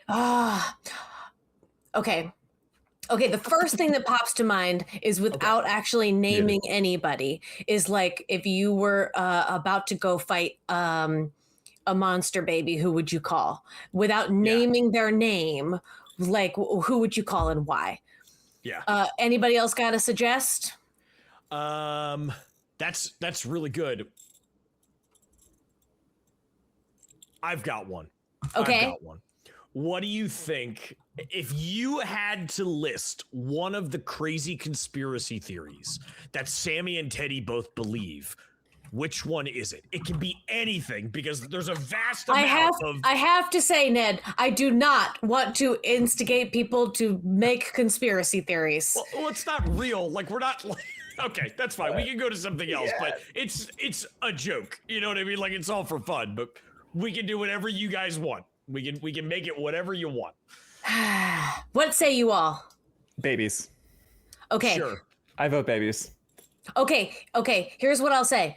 Which, if you had to call upon a historical figure, because we're talking about the Second Amendment in the chat, and I'm in a play right now about Abraham Lincoln. If you could call upon one historical figure to aid you in a monster baby fight, who would you call upon and why?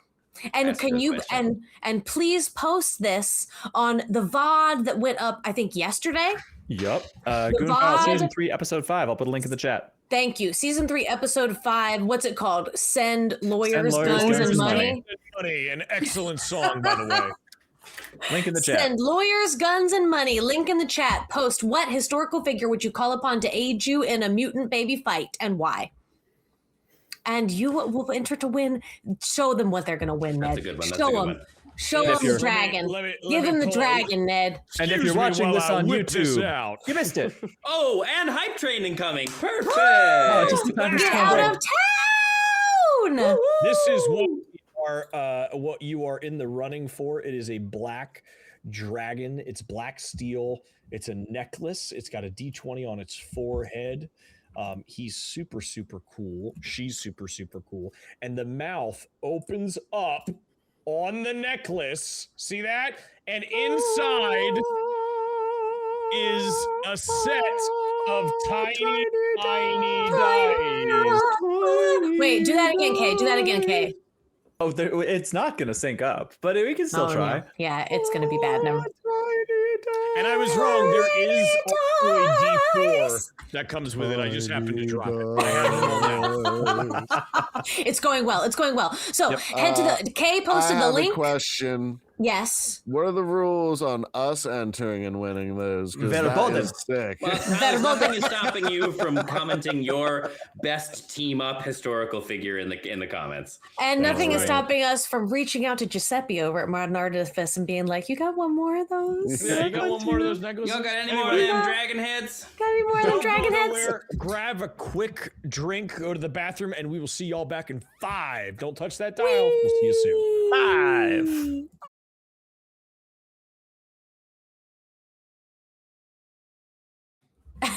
Oh, we're back.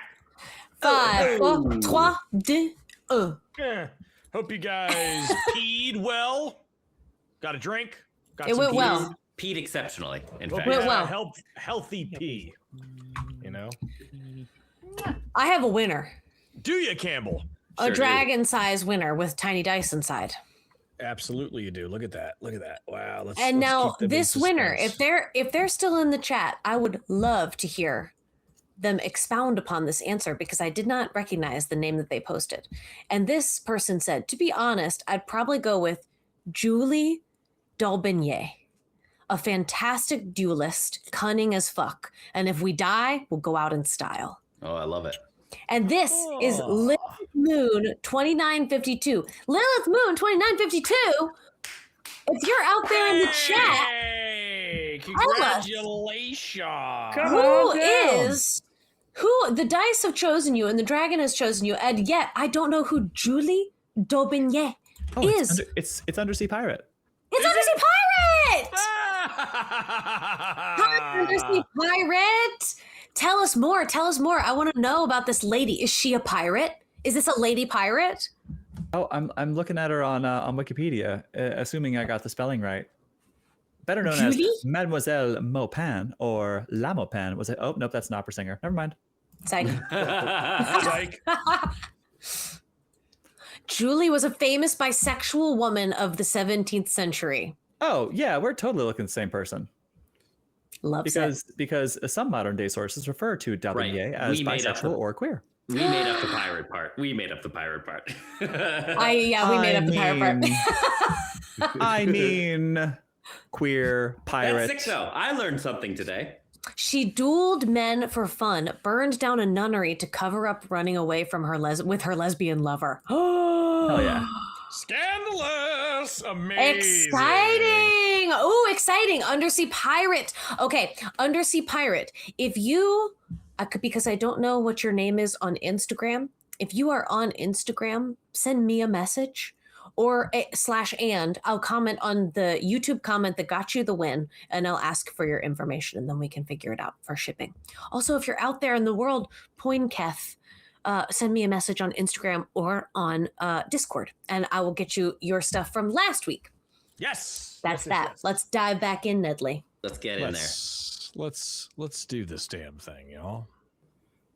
Do the thing. Oh, Sir Bison says I may have a treatment somewhere of an early draft of like writing about Julie.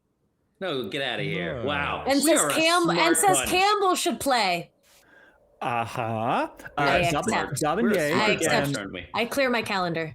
Davignon began her first sapphic relationship with a young woman while joined up with an opera company run by Gautier de Marseille, singing under her maiden name. The young woman's parents sent their daughter away to a convent in Avignon, possibly the blah blah blah convent, to prevent the two from contacting each other. Davignon followed, entering the convent as a postulant, stole the body of a dead nun, placed it in the bed of her lover, set the room on fire before escaping. The plan was for the burn, but the plan was uncovered, and Daubigny was charged in absentia as a male with kidnapping, body snatching, arson, and failing to appear before the tribunal, and sentenced to death by burning. How have I never heard of this person? That's insane. That's better than fiction. That's I love really it. exciting. That's All right. very exciting. Yes, All love right, that. Love that. this is.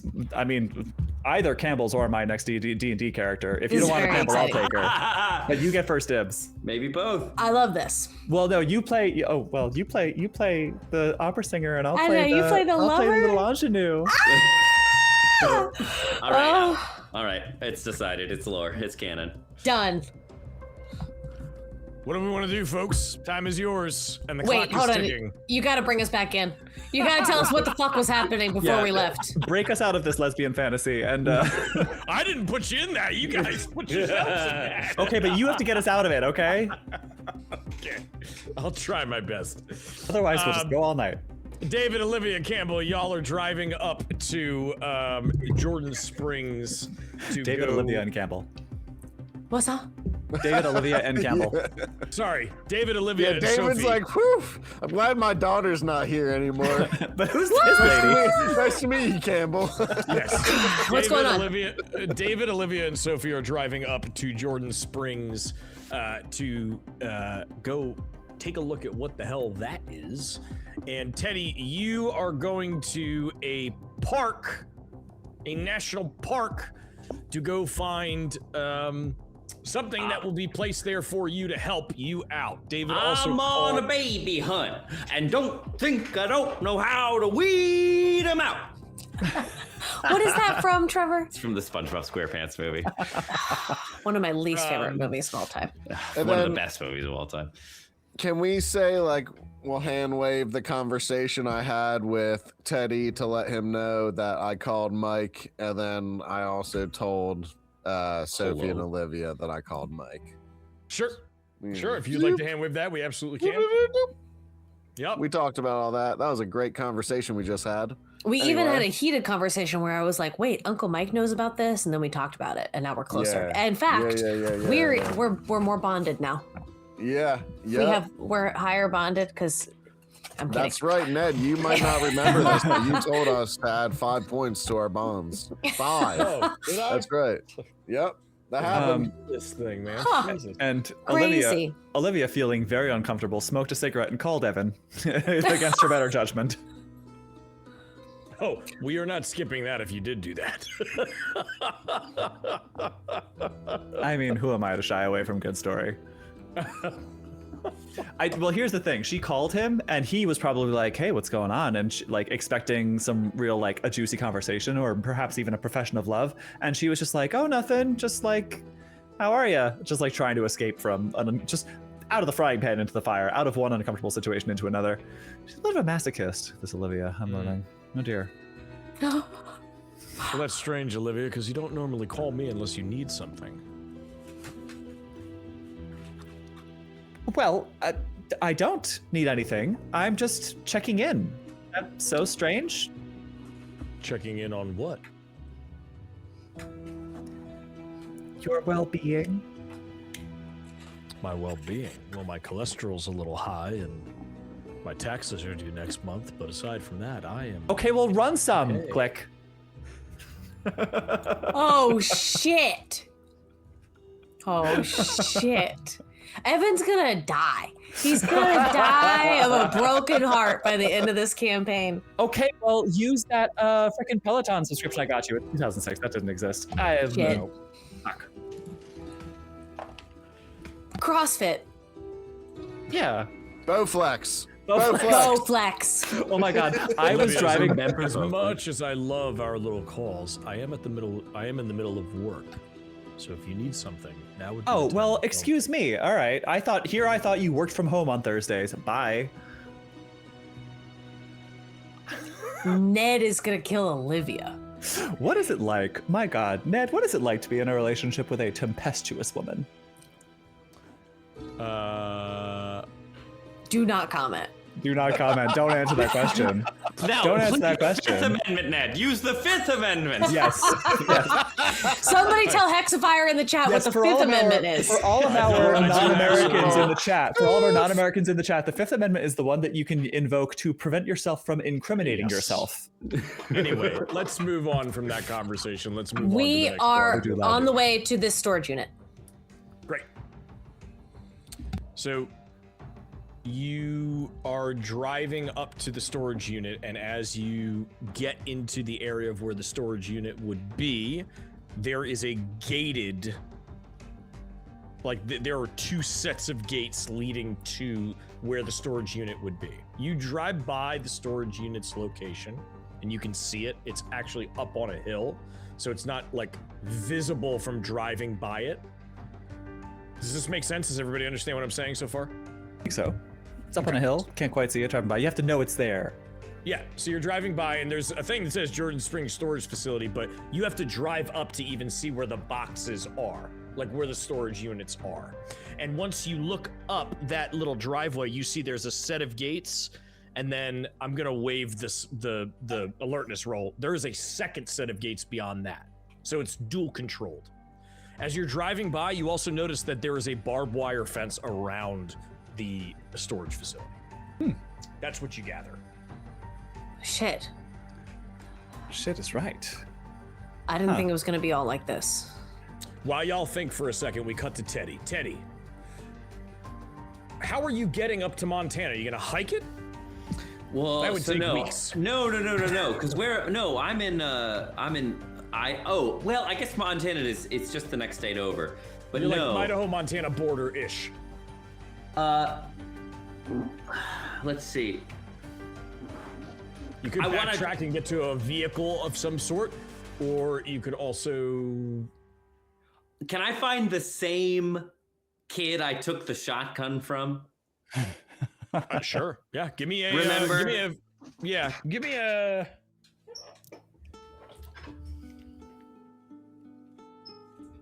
Yeah. You walk into that area of where the planes were, and you see that he is... As you walk up, you notice that he is there, but he's sitting inside of his car.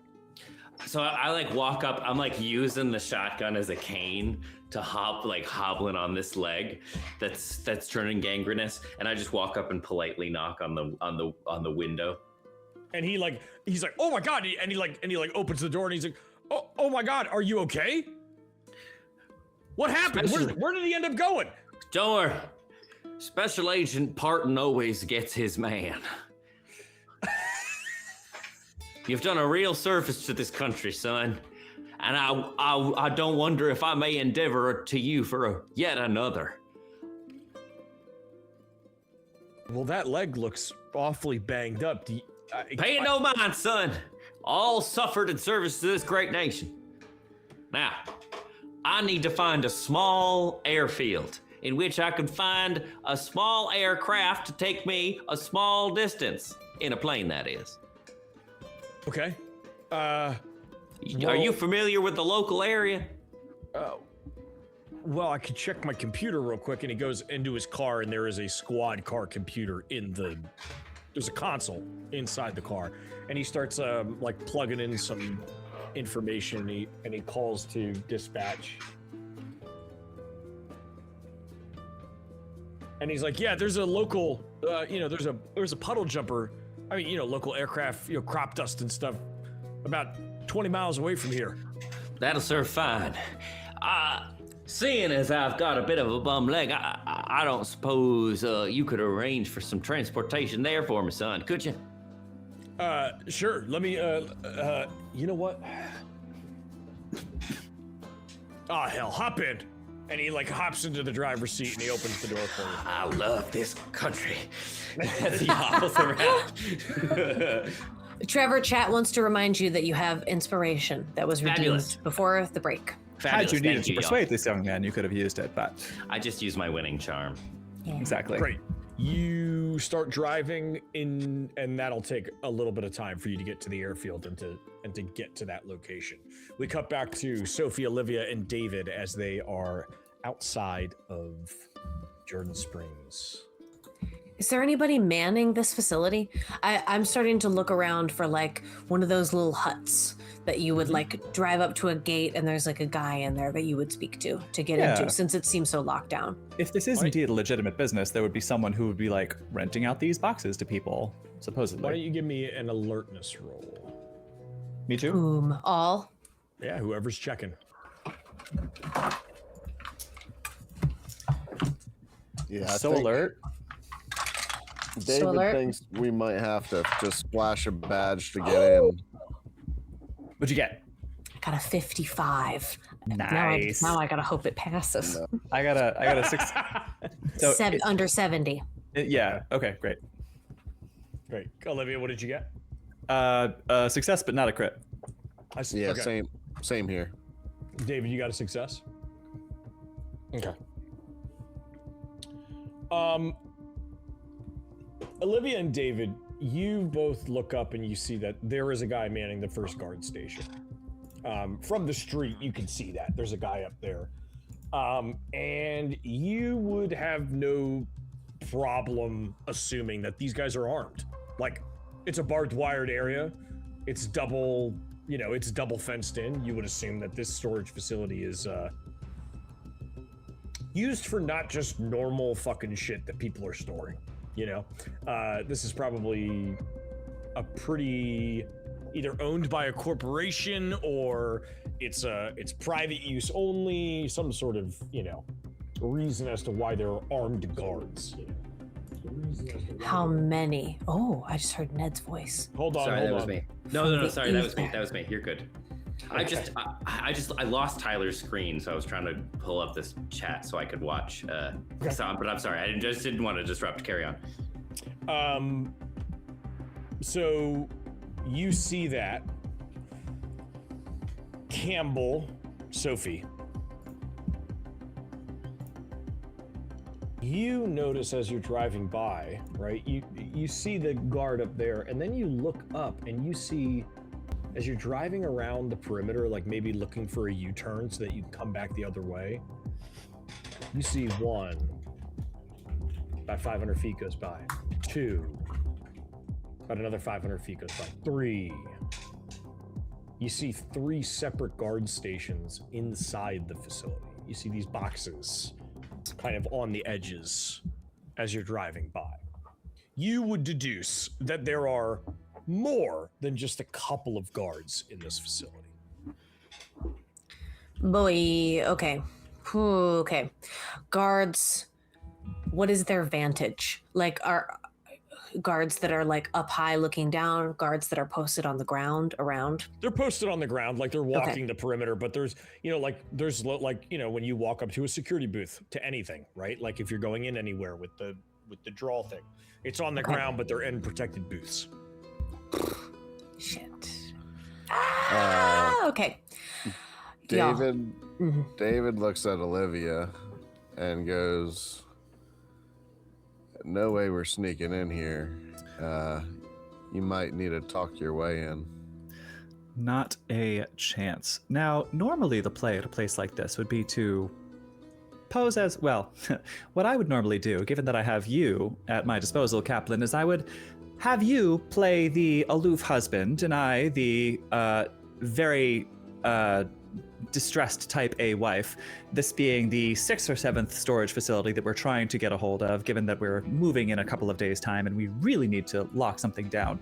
However, I'm getting the indication that this isn't that kind of storage facility.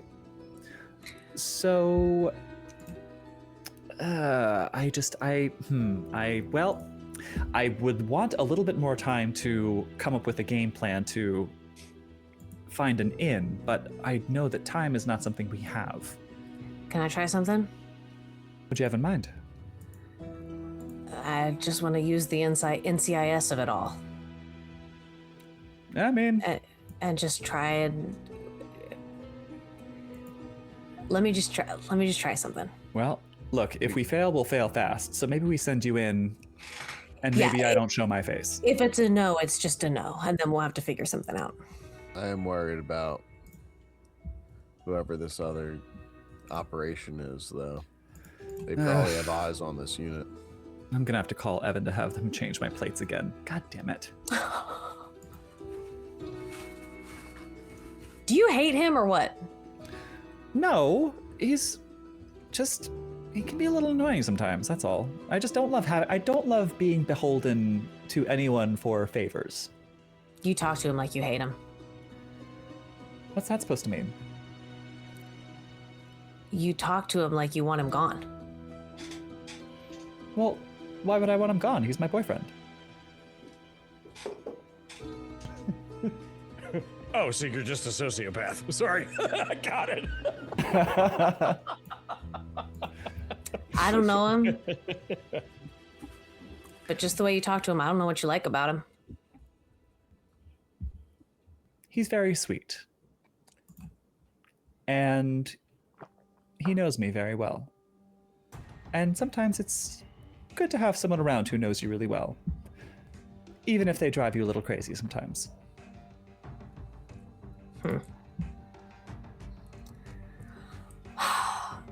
I guess I'm inexperienced in the relationship field. I say, looking between Olivia and David. Yeah, these are shining examples of how to commit yourself to a relationship. Yeah, listen, Absolutely. do not follow my example, but I'll remind you I'm a Delta Green agent. This is not exactly a career for someone with a happy family, okay? That's why they have David to is go. very noticeably just staring very hard out the window right now. Yeah, I think actually, yeah, I think as Olivia says that, she pointedly, so that Sophie can see, shoots her gaze over to Kaplan. Yeah, this is not exactly a career for people who are in a happy home life. Yeah. With that, I think with Sure that, is dark outside. I get out of the wait. car. I'm out of the car. He's below me on the stream. Happy home life. There you go. Nice. Oh wait, hold on. Let me so- see if I get it right. Is Tyler's down there? Nope. He's down and towards the bookcase of you. No, down there. Did I get Yeah. it right? Did I get it right? Yes, you did. Well done. Good job. That's forget great. So I slide out of the car. I'm walking to the guard's booth. While that was happening, maybe before Sophie got out of the car, can I look? I want to look around the outside of the facility for like Uh-oh. any vehicle. Everybody, hold on. You keep going. For any like vehicle or like anything that looks suspicious, like someone watching like the entrance, kind of like I'm expecting Majestic. Is that what this other group is called? I think that they're already watching the location, so I'm looking for that. Cool. Why don't you give me an alertness roll, David? As you are That is an 18 under 80. nice. David, you're no stranger to this. You know how this black ops shit works. as Olivia is doing her rounds, and maybe at this point, Olivia has made a U-turn and is pulled into maybe like a truck stop or a gas station or something on the side of the road. Or maybe like a strip mall while you guys are just kind of like shooting the shit. David, you notice that there are 3 points where this Jordan Springs facility is, the storage facility. It is at a 4 points like crossroad, right? So like it's an intersection and there are 4 distinct areas. There's a gas station, there's a strip mall, and there's like another, I don't know, like a car dealership, right? And all 3 of those things have at least 3 stories to them. They all have Outlook. They all have Overwatch. You would assume in some way, shape, or form there's eyes on this place. Whether it's, you know, a camcorder set up in one of the windows upstairs, or whether there's an actual person up there, you can't tell from this point, but you would know for a fact, that that's similar to what's going on there. All right. Yeah, so I'll just tell Sophie to be careful, and then as she gets out of the car, I'll just tell like Olivia, like, let's just keep our eyes out, see if we see any movement with Sophie going towards the door. Aye. Okay. Which door is she going towards? The one for the storage facility or one of these other buildings? She is going up to the storage facility. Gotcha. That was her plan. Oh, right. She's going to go NCIS. Okay. There's like, yeah, badge. I'm going up to the guards booth to try and do it the NCIS way. Right. Okay. Fair enough. What was the info that y'all just got? So we basically just know you're being watched, or like there's, you may not be being physically watched right now, but like you're on camera. Like there's a lot of viewpoints of where you're going. Okay. Yeah, Olivia will pull out a pair of oversized sunglasses, and maybe even like a little like scarf kind of deal.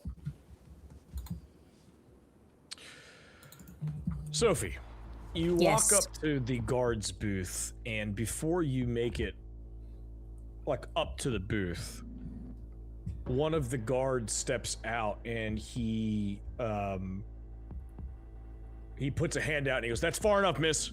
And he has his hand on his firearm. Yep, I put one hand up, and with the other hand, I'm like, is there an NCIS badge that I can flash? Yeah, you have like a lanyard with your like. Yep, I'm holding up the lanyard with my other hand up. All right, stay right there. And he kind of looks behind him, and 2 guys start walking down this ramp, and they're also armed. And they kind of come to you, and they look at your badge, and the one guy's looking it over, and he goes, "All right, NCIS. You have a search warrant of any sort?" Hi, Sophie Kaplan, NCIS. You heard about the murder of Michael Croft? Murder of Mike? No, we haven't. Yep, his body was picked up in the river recently, and we're suspecting gang activity. We're searching his storage unit today for any gang-associated materials. Okay. Sure. Give us a second. Let us go call this up to the chain of command, and we'll see how it checks out, okay? Sure thing. I'll go back to the car. Come and let me know. Yeah. And so he takes your badge, and he just kind of walks up. And he walks into the booth, and you see him get on the phone. And you see him talking for a moment, and he's looking at the badge.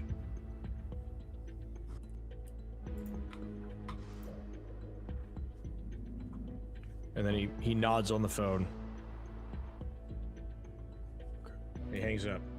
And he walks back down the ramp to you, and he hands you the badge, and he goes, "Okay, you and your car over there can come on inside. The storage unit is 856. 856. That's the one you're looking for. Thank you. Do you have a time limit on the search? Nope. No time limit on the search. All we ask is that you don't search any of the other storage units. Absolutely. 856 is the only one that you're going to be searching. Appreciate it. All right, great. And he kind of walks over and he gives a wave, and you see this like chain gate just go, and it rolls. It's like one of the rolling automated chain gates that kind of moves out of the way. And y'all are about to go inside. Yeah, I feel as Sophie like turns around from this interaction and walks back to the car, I feel like Campbell would turn around from this interaction and like be like, but Sophie is cool, like looking Cool under down. fire. Yep, just strides back to the car. Before we continue, as you three enter the Jordan Springs storage facility, we cut back to Teddy as he is strapped in to the back seat of a propeller plane, and we see a guy in the front who's just like, hey, I'm gonna need you to hold on. Don't be I back can up do the that drop. real time. All right, here we go.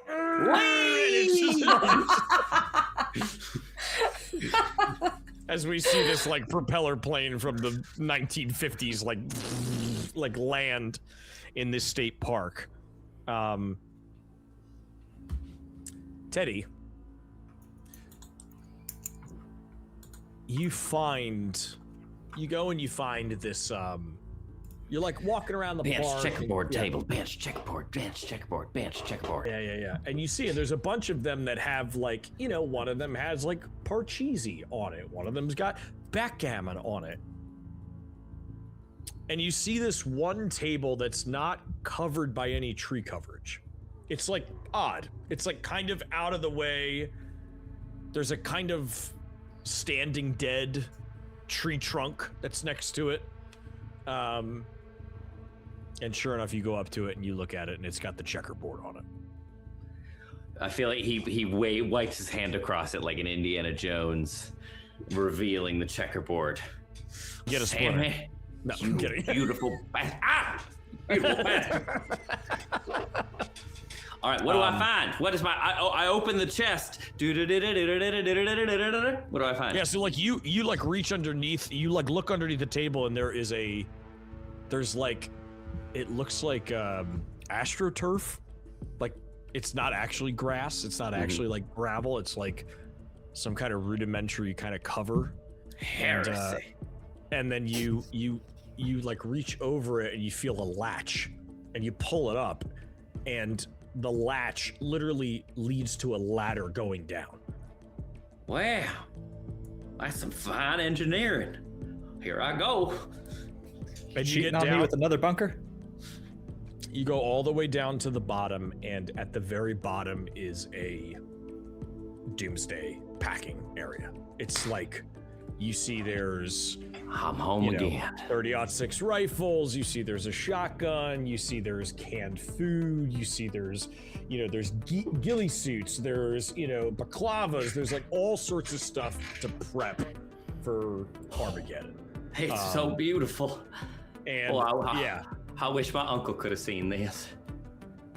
And you see at the far left, there are what looks like makeshift explosives. You see like gas canisters that have been fitted with fuses and timers and like what can only be explained as like homemade C4. And there's a little post-it note on it.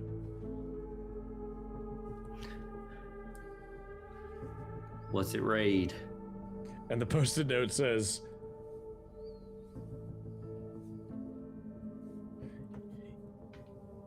user Peaches and Cream told me that you might need some of this.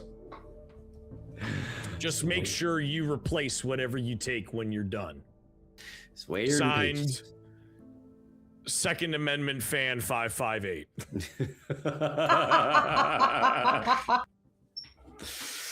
Man, can you believe regular people can get access to all this? Gee whiz. Okay, well, when there's aliens about, I'm not complaining. And I'll start to rustle me up a bag. Great. You do so, and you climb back out. You close the kind of latch, and you start making your way. Where do you start making your way, Teddy? Well, I don't know. I guess I'm kind of just like run towards the gunfire when in doubt. You know, like You if have this one thing clue is you still haven't looked into. what's that? Isabel. Right. Well, I didn't get any. Well, yeah, but It would try to make its way home? Campbell. That's terrible. Take another inspiration. Oh! God! Well, did we have Lieutenant Dan's address? You did indeed. Oh, heck. Teddy, you know for a fact Wrote that it down somewhere. yeah, you know that Daniel Uli was at. He used to live at 10441 Great Sky Way, Billings, Montana. Then that is where I'm going.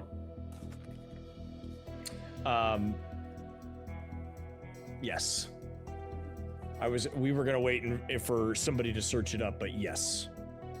Isabel is the name of Lieutenant Dan Uli's wife, surviving widow.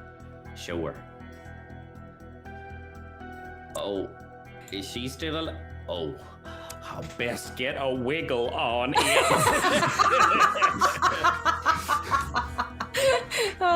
Teddy, this is very important. How do you make your way to this address?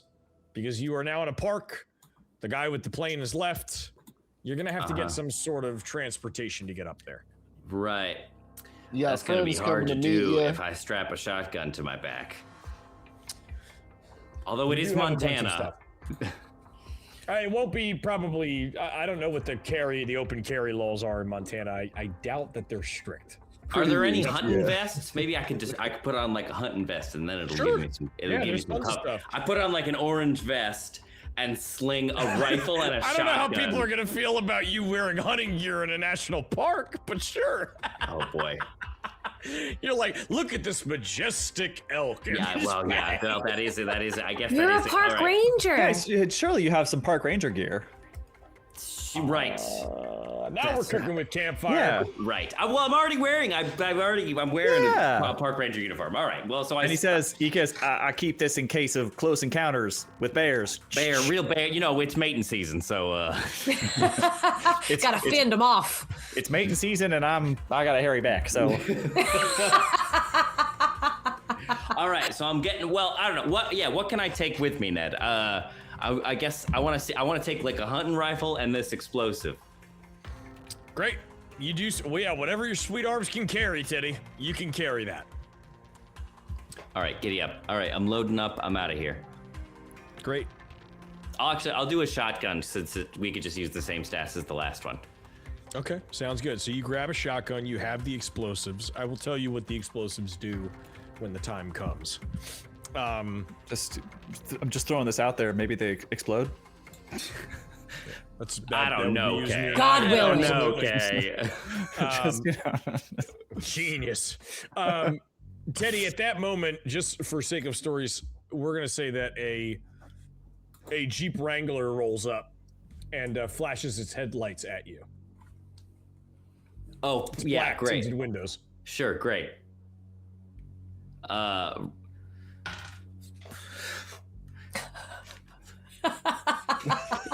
You do the salute, and you see the door opens, and you see a combat boot hits the ground on the opposite side. If this was a movie, we would see the combat boot hit the ground, and then it pans up, and we see Lieutenant Mike standing there, aviator shades on, and he goes, "So you're Teddy." What gave me away? He says, tucking this bomb into the pouch of his vest. Your friend Kaplan sent me. Wait, are you Mike? Yeah, that's me. Oh shit, I heard so much about you. Good things all. Put her there, partner. So And he you were shakes your hand. roommates? So, well, what you doing out? It's mighty fun to meet you, Mike. But what you doing way on out here? Well, I'm here to help you, Teddy. You see, David and I made a pact a long time ago that God forbid anything should happen to either one of us in a pinch, that we would make it work. Did something We happen would to drop Captain? everything that we were doing. No, he's fine. Oh. For now, he's fine. But he told me that you're in some deep shit. He give you any sense of what we're going up against? All I know is it's unnatural. Mike, I'm gonna be straight. Mike, and I clap a hand on his shoulder. I'm gonna give you a hard He dicking. looks at us. Give him a hard dicking. Do I'm it. gonna give you a And hard then I'm going to tell dicking. you what's going on. Then I'm gonna give you some Sorry, straight Did talk. you just say you're gonna give me a hard dicking? Yeah, it means straight talk. I want you to be appraised of what we are. It is not of this earth, maybe not of this plane, and certainly not our sweet Dolly's good grace. Sweet God Almighty. Dolly Parton be praised. Precisely. Now I ain't gonna lie to you, Mike. This gonna be quite a tussle. You sure you're game for this? Cause I don't want to drag you nowhere you ain't fitting to go. Come here. And he walks you around to the back of the Jeep. And it's a Jeep. It's like, so there was a Jeep that was made. Oh God, here I fucking go. Sounded like a goddamn nerd. There's a Jeep Hold that up, was made. hold up. We Oh, got no, a we got a raid huge party. raid. We of got a 20. huge raid. Whoa. Welcome, Hi, friends. everybody. Friends, Top if you down, are- tabletop down, tabletop down, Yes, tabletop. top down. Welcome, Welcome on welcome. in. Welcome. We are Hey, in the welcome, penultimate everybody. episode of our Delta Green campaign. We are coming up against the big bad. We are at the point where we are kind of getting the crews together to finish everything off. So bear with us. It's unnatural. You may have to roll sanity checks if you stick around too long. If you just raided and you It's have fine. to go, we completely understand. Thank you for the raid. Please consider giving us a follow and checking us out and checking out our stuff that we do. But yes, we love having you here. Thanks for being here. Teddy, Give it to me. takes you around to the back of this Jeep Cherokee. It's a Comanche. It was a model of Jeep that was made in the 90s that had a pickup bed. Oh, okay. So I'm with you. he goes around to the Sir Bison with the gift subs, you sweet beautiful son of a bitch. Oh, for some of our new raiders, fantastic. Thank you. So you go around to the back of this Comanche, and he just like elbows the tailgate, and it flops down, and you see flashbangs, like grenades. You see. A shotgun. You see an AR-15 with an extended stock on it, and like modifications you're not really supposed to have. Just a bunch of like military issue stuff. And he goes, "It's not a 50 cal, but I think it'll help." Well, heck, Mike, you got more teeth than a dentist's office. Shoot! You know, your isms are really starting to confuse me a little bit, Teddy. No, sorry, that's gangrene. You see, that's kind of what I mean. That's kind of what we're Oh, up Jesus against. Christ, come here. And he like sees your leg is like oozing fucking blood from getting bitten by this thing early Yeah, on. well, that's kind of And why he I pulls wanted out to this talk. medical kit, and he starts opening stuff up, and he's like pouring down like hydrogen peroxide on Well, that's it. what like- I wanted to talk to you about exactly. What? Yo! Wow. That stinks. All right, That was- hang on. That was hang on, that was we're a almost- preemptive Shiute redemption from Ah, Treo. nailed it. Very prescient of you. He gives it a great wrap. You know, he like wraps it up, and he. but that's he what I tightens mean, it. Mike. It's like it's. You ever seen The Thing? You know that real that great movie with Kurt Russell. Yeah. It's, Who hasn't? it's kind of that. John Carpenter's The Thing. Yeah, it's genie. It's genie. I mean, cinematography, underappreciated, I think. Lost in the larger, altar to Stephen King. A real kind of gem. But this is neither here nor there. Oh, thanks for the hydration check. I have this yellow flavored water with a lime floating in it. Ah, I love that. Tecate water. It's all the vitamins. Exactly what it is. Good call, Cable. I get another inspiration. You've already got 7. Why the fuck not? Teddy, you We gotta go to someone. And I want to like give Mike like an actual rundown of what it is we're going up against. Okay. If Kaplan trusts him, I feel good talking to him. You do so. He does have to roll a sanity roll upon hearing what you're telling him, and what you did and what you killed so far. Yeah. And he passes with flying colors. So he hears it and he just goes, "Fuck. Well, how big has it got to be now? With the size of a goddamn bear?" Gee whiz, I don't know. We could be looking at a bull moose. It's best not to ponder it until we're staring it in the face, and then make a judgment call from there. Well, we're running out of time. If this thing is heading to Billings, I mean, that's 30 minutes north of here. Well, then we best get a wiggle on it. You keep saying that, and I don't know why. It means drive, muscle man, drive! You see the license plate peel out as it drives away. Excellent, Teddy. Excellent. Cut 2. Watch out! Drive, Comanche, Mike. I bet Mike's license plate is one of those license plate that's like it's a vanity plate, but it's like it's strictly for the purposes of like evading cameras. It's like VWWV8BB8. Oh yeah, Like, that's good. It just says Second Amendment rules, like RULS. Anyway, we cut back to Olivia, Sophie, and David. You have entered the Jordan Springs facility. The time is yours. Yeah, I think as we roll into, like, I'm looking around and I'm like, that felt a little too easy. Yeah, I just told him that a Marine, we picked up a body in a river and we were suspecting gang activity. But actually, that was just the latest episode of NCIS that aired on March 14th.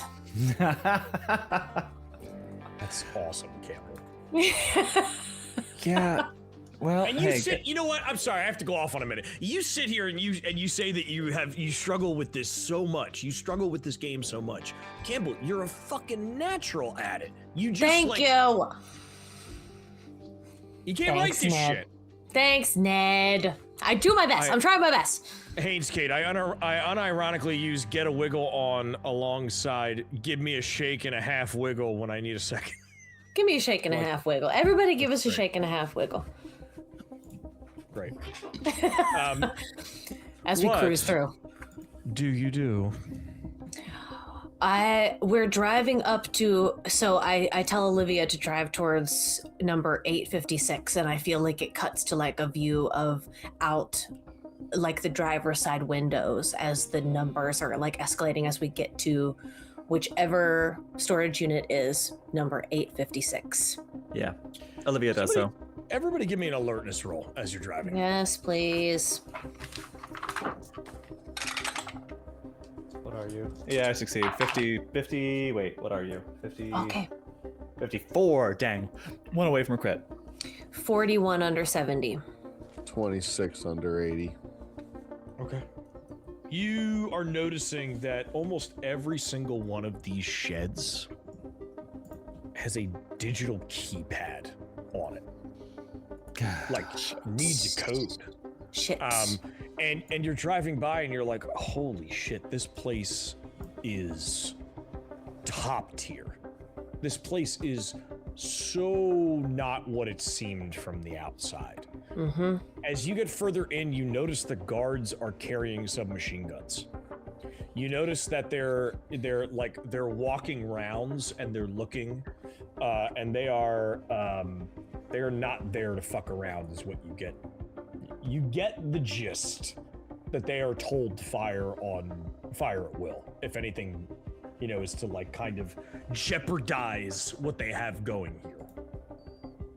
You also notice as you start driving that this thing goes on for damn near 5 acres. It is huge. From the outside, it looked like, oh, maybe it's just up on a... No, it's 5 acres of land that have been cleared for this storage facility. And as you drive up to 856, you come to a shed that is moderately sized, but there is a light that is over the keypad and it's like flickering. Okay. Yeah, I'm gonna get out. I want to look for traps. There was a skull. Oh, the my keypad. door. David. He's Why don't checking you for give skulls on the me- door. Why don't you give me a demolitions roll, Captain? Oh, mama. Alright. At least in one game we play, I check for traps. Do you have inspo, David, still? In all but one I instance, you check used for it. traps. Okay. I used it, and that was a 22 under 42. Crit. Oh, crit! Critical. The glasses are off, God. Let's get Let's critical. go. Let's get it done. Critical. Glasses are off, God. David, you start That's looking right. for traps because you're like, this place is too heavily guarded. There's no way that this isn't Black Ops, that this isn't paramilitary, that this isn't a situation where most government jurisdiction has no sway. Okay? And you start thinking to yourself, why the fuck would they let us in here? It doesn't make any fucking sense. The only way that they would let us in here is if they had 100% control. And just as you think that to yourself, you look down and you see what looks like a wire that's sticking out of the ground. And you kind of peek around the side of the shed and you follow the wire, and it goes around the back of the shed to a box. And it looks like a steel box that's like built into the back of the storage unit. And then you look to the right and you notice that the storage unit next to you has that exact same box. And just out of curiosity, you like kind of lift the tin lid on the box, and you notice that it is rigged with C4. That every single one of these storage units is rigged with plastic explosives.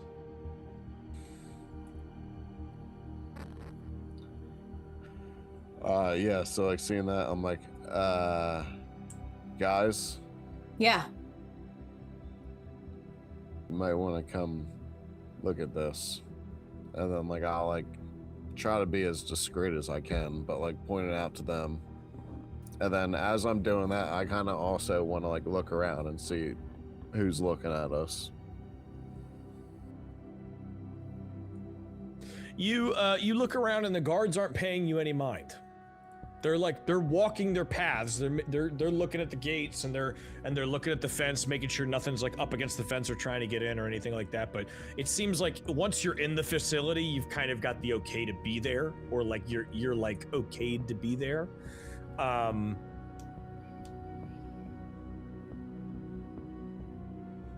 Yeah, so I'll look at Sophie and Olivia and be like, think they would have fucking told us about something like this. If one of these things blows, doesn't all of them go up?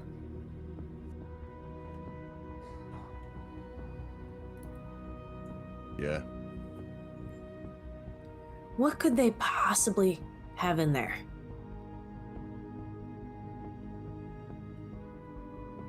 And how do we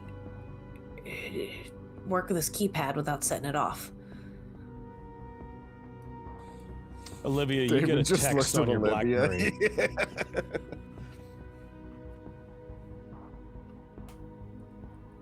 Olivia, Yes. you get a text on your BlackBerry. What does it say? It's from an unknown number. And it says 6415.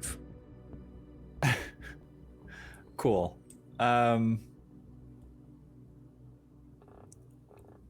David, you get a text on your phone. And the text reads, I sent her a fake number. Run. the text reads, I see you found our party supplies. And Sophie, it's like your phones just go. Bleep, Yep. Ding, ding, ding. They like go off all at once. And Sophie, Let the yours, rate 925 butterfly. like all at once. And Sophie, yours reads, I think it's time we got to know each other.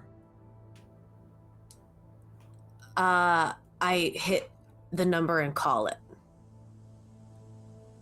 It goes straight to like, the number you have dialed is out of service. I hang up immediately, frustrated, and I text back, yeah, let's play. Okay. So you say, okay, let's play. And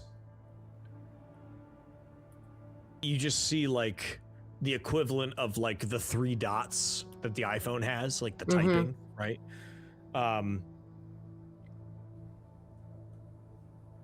And it says, one thing you must know, Miss Kaplan,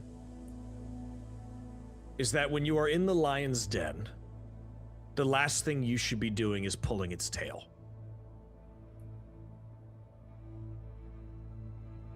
I type back, I don't want to pull its tail, I want to tame it.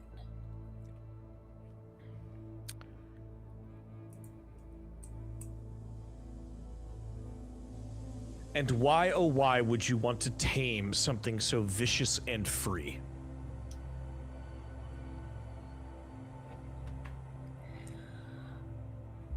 Because when Surely- something's... Surely, you are smarter than that.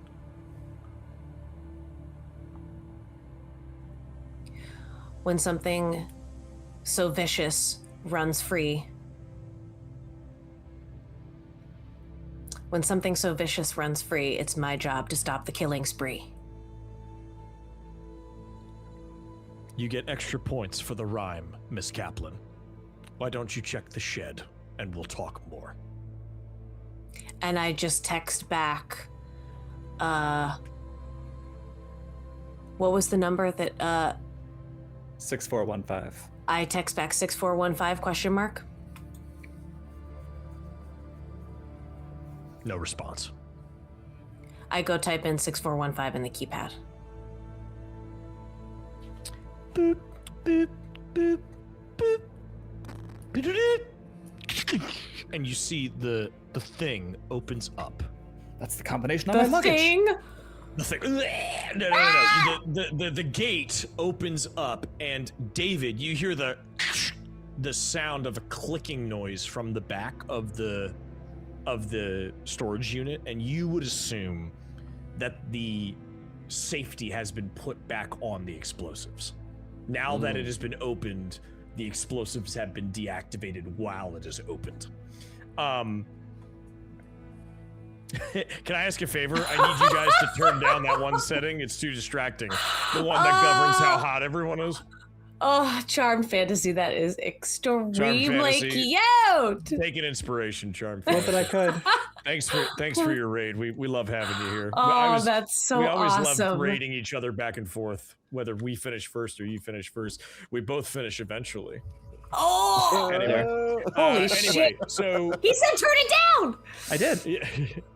you walk in, Sophie, and the only thing in this storage unit is a wood table, a steel chair, and a single box of files. I draw my shotgun. I draw my character sheet. I draw my character sheet, and from there, I draw my shotgun. And approach the files. I look down at my feet and I watch my feet as I walk up so as not to trip a wire, step on a pressure plate. I'm like suddenly very aware of being watched as I approach this box of files. Yeah. I want to look around too, if it matters. Yeah. You guys look around, and that's all that there is. It's just this box of files. Do you look? For crying out loud. Yeah, Olivia will just walk up and start flipping through. Who looks at the files first? I'm gonna go sit in the chair. Yeah. Olivia, give me a sanity roll. Oh, hold on. Okay, wait, say that again. Olivia, give me a sanity roll, please. Cool. All right, let's make some shit happen here. Who has biology and physics? Does anybody have biology or physics as any of their skills? Anybody have that above their base level? Neither of those exist for me. Okay. They're both. They should both be under science, and nor do I. However, I can tell you, I rolled a 48 under my 56 sanity. Great.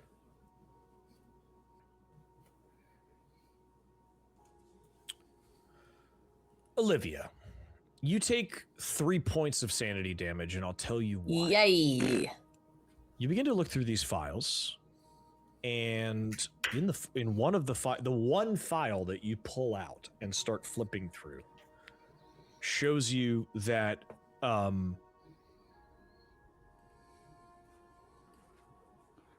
it begins to show pieces of proof that man is indeed not alone in the universe. You start looking through it, and you start going at it, and you're like, well, wait a minute, that can't be right. Wait, what? And it starts giving details about Roswell, New Mexico. And it starts giving details about a saucer in the sky. It starts giving details about government, cover up, and how there's all these stories, and they say it was lights, and they say that it was telecom towers and things in such ways. And then you flip a page over, and it shows the body. Ned, you're cutting in and out a lot. Can you back up to when you said Roswell, New Mexico? Sure. Can you hear me now? Better? Yes. Clearer? Cool. Yep. You see, as you're looking through these pages, reports and dossiers depicting what was famously known as Roswell, New Mexico, the incident of the flying saucer, and how the government was telling you that it was lights and that there were these telecom towers that were kind of bouncing off each other. And then without warning, as you flip the page expecting to see the next thing, you see the next dossier, which is a detailed dissection of alien life. And on the page is a full photographic shot, 8x10, 11 gloss print of what is known as a gray one, cut open on a table. You take 3 points of sanity damage, and please increase your unnatural by 4%. Ooh, mama. That's fun. Sophie, you go and you look at the files as well, you said? Yes. Yep. As you open the files, I need a sanity roll from you as well. Okay. I'm not as sane as Daphne started.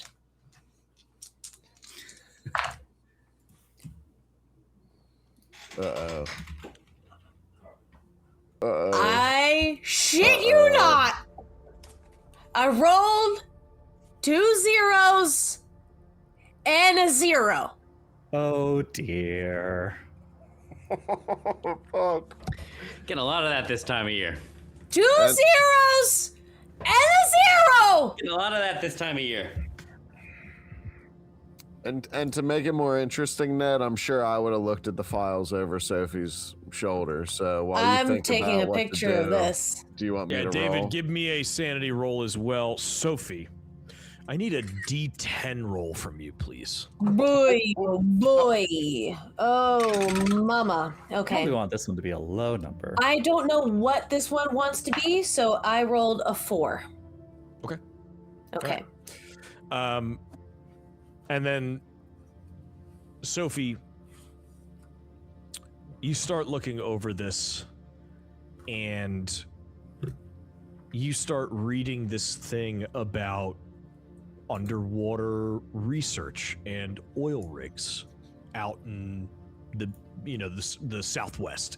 You start seeing all this stuff about what's going off the coast of Texas, right? These deep water kind of rigs that are drilling and fracking and really getting oil out for the United States, but also for like major companies like British Petroleum and these other sorts of things. And then you're looking into one of how a oil rig was caught fire, right? Started burning, and you were like, huh, okay, that's strange. And all of the corporations were speaking out and saying that it was because there wasn't enough tests and they didn't, follow up to code, and they didn't, oh, we overlooked this, we overlooked that. And as you flip the page over, you see a full printed sheet, just like Olivia did, of what can only be described as a multi-tentacled thing. Teeth and eyes and mouths and appendages where they shouldn't be, wrapped around this rig, and just, it's like kind of hazy and kind of like, it was taken from like what looks like a helicopter, this photo shot of it from the air, and it has all of these different things that shouldn't be there. And you take 4 points of sanity damage from seeing this and realizing that it is not actually what it was said to be. Oy, oy, oy. David, what did you get for your sanity roll, buddy? 91. Holy over shit. 53. So I need a D10 roll from you, Captain. Oh, fuck. Just so I know, Ned, how do you calculate your breaking point? Your breaking point is, it should be your power from your sanity. Okay. From your max sanity. Yep. I rolled a 1. Wow, David, you got fucking lucky, man. So you take 1 point of sanity damage as you kind of see this like coming over Sophie, maybe because your bond is improving. Maybe you kind of just put a hand on either shoulder and just be like, take a deep breath, like, or whatever you want to do. I'll let you guys do what you want to do. Mm-hmm. But how does this manifest in all of you in this moment? Well, given that it's I'm still well above breaking point, so I feel like Olivia takes it kind of in stride. She maybe just a sort of shudder goes down her spine as she's staring at this paper, and maybe she just like stares at it for a really long time as she's sort of going through the sort of mental math. And then, as if she's like swallowing vomit, she just tamps it down.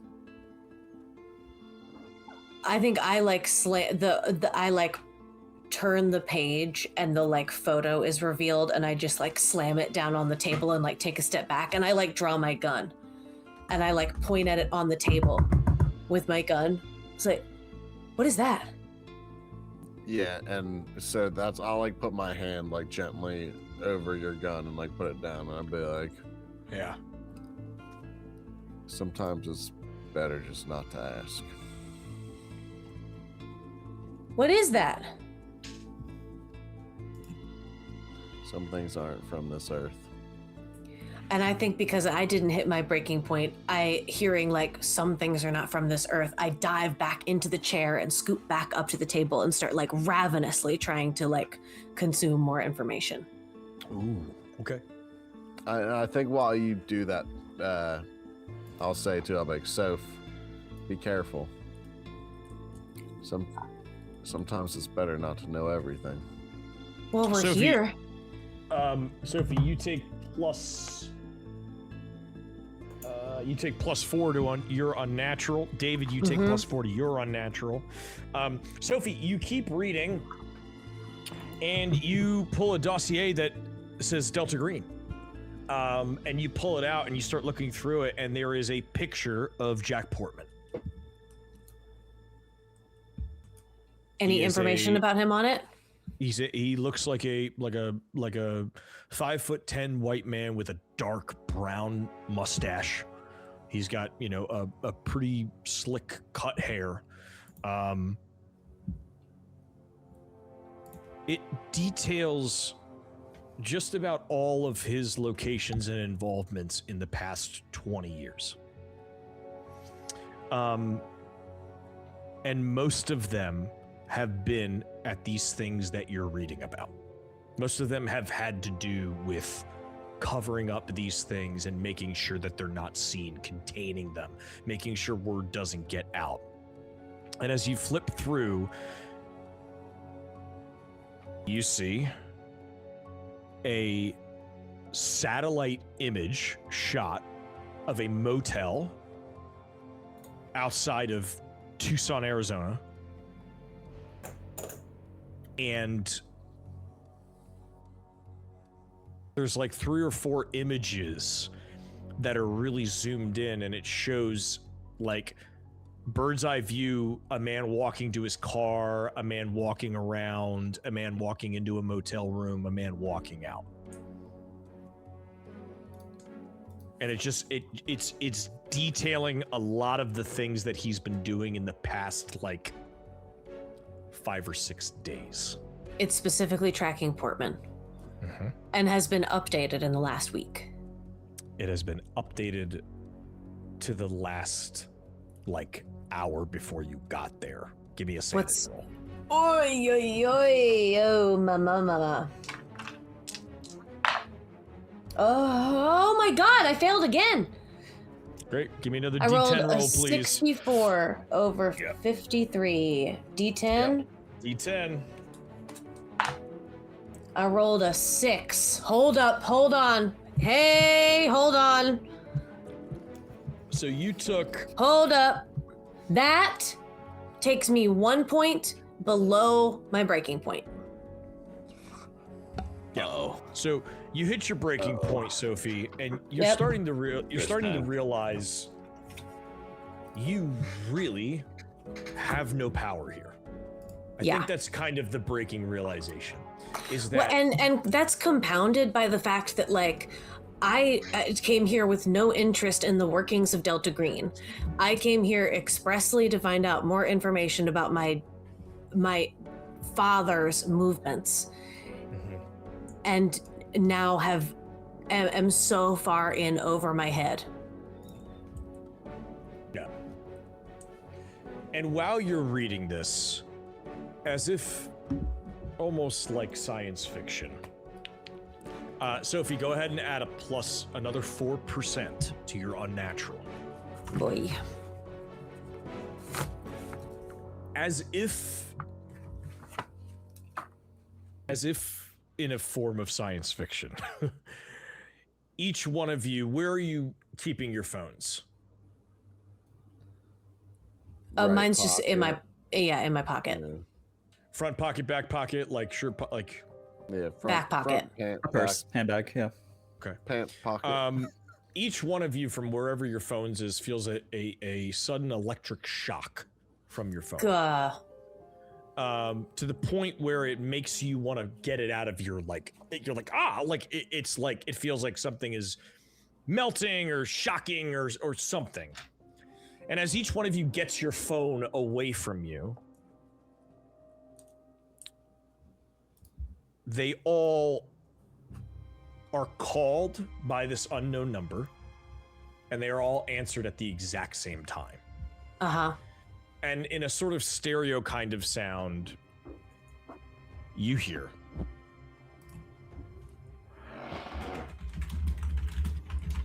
Well,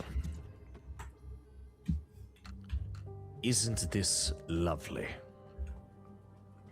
All 3 of you in one place at the same time. It would appear that the Portman has involved you in something that I have let get away from me. But seeing as though the 3 of you have done so well to this point, perhaps, just perhaps, there is a chance. Perhaps there's a chance that the 3 of us can work together.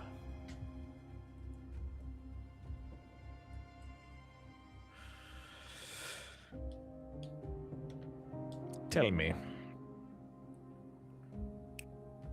do you think that these unnatural things are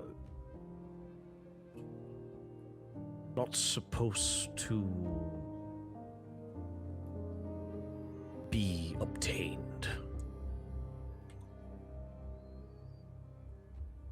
By who? By you? Well, By Mr. Kaplan, by Mrs. Kaplan over there, by myself. The fact that we obtained them leads me to believe that they were, in fact, intended to be obtained. Well, I merely gave you the code, Miss Palapane. After all, you three were the ones that opened the locker. Couldn't have And done it without the code. Miss Sophie there consumed not one, but 2 files. Did you not, Miss Kaplan? What are you trying to learn from these things? What am I trying to learn?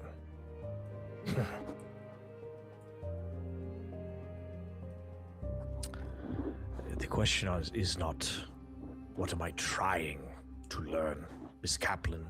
It is, what more can I know?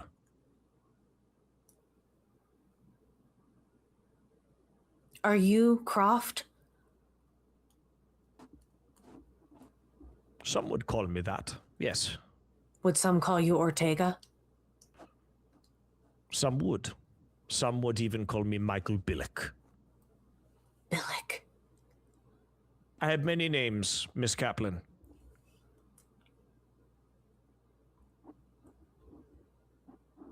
I've been around a very long time. And I have seen many things. I have done many things. What you are reading in front of you, my friends, are old majestic files. They are secrets. Secrets that some would keep kept away. Seems you would. Oh. I would keep them away from the public, yes. Much like my old friend Portman, but the difference is I do not want them buried forever. I do want to learn from them. What they can teach us. What do you want to learn from them? A natural long life? Extraordinary defense? Now you are asking the right questions, Miss Kaplan.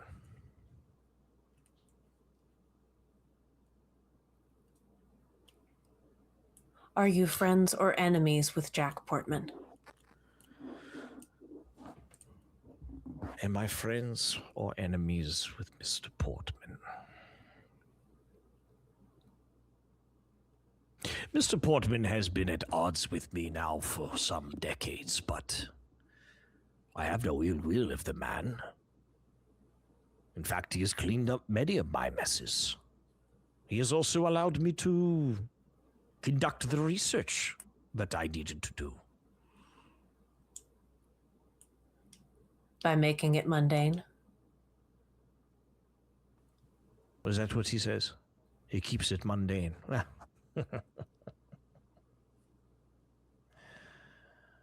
Yes.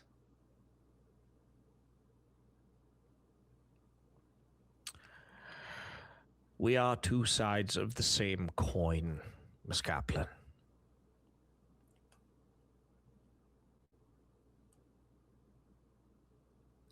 Anyway, feel free to read any more of those files in front of you. I'm sure you can garner many more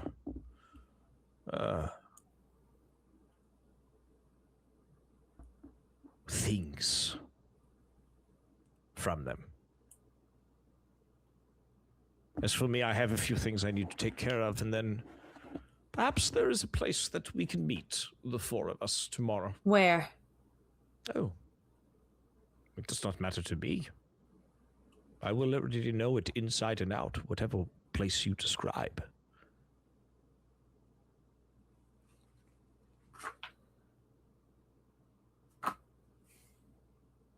Then name it.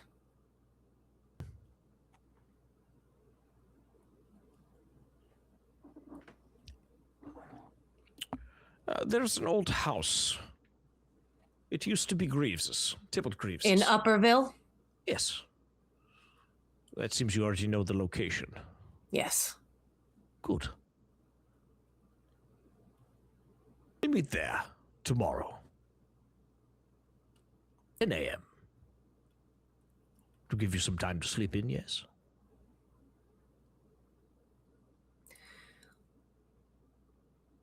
While I'm sleeping in, should I be sure to allow my life to flash before my eyes?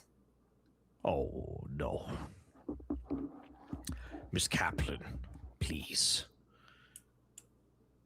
If I had wanted to kill the three of you, I would have done it 2 hours ago.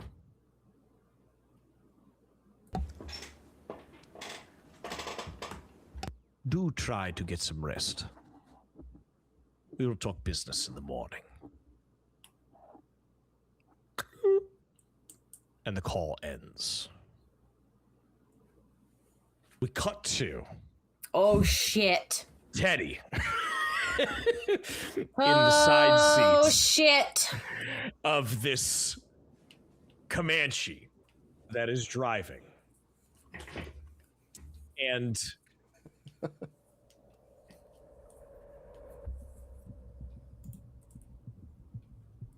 Mike is just kind of driving along and he goes, you know, Teddy,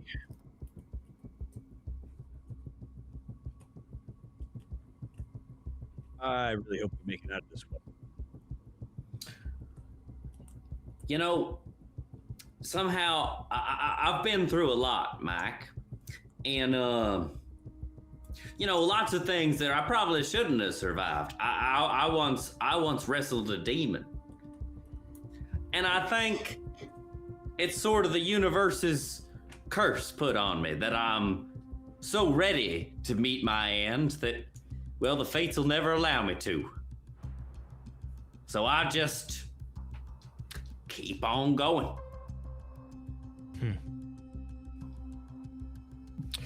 Well, you know, listen, if David trusts you like he does, then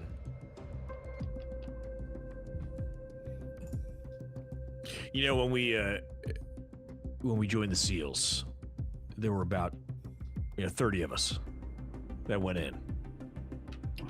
And 9 of us made it out of training. Oh, wow. An elite group. Well, yeah, you could say that, but it's more so, Teddy, in the circumstances that we were in, we had to be 100% sure of the person that was opening the door next to us. We needed to be 100% sure of the person that had our back. So if Davin's got your back, then I got your back. And I'll have yours. And I ain't 100% sure of much. Except that I accept Dolly Parton as our Lord and Savior. And whatever we find once we arrive, well, giddy up. Giddy up, Teddy. And as you pull up to the house, you pull up to the mailbox, and there is a cassette tape taped to the front of the mailbox. Well, now that's odd. Oh, you figure someone left that there for us? I mean, they must have. And you see Mike goes and grabs the cassette tape from the mailbox and puts it in his cassette player. And this is what you hear.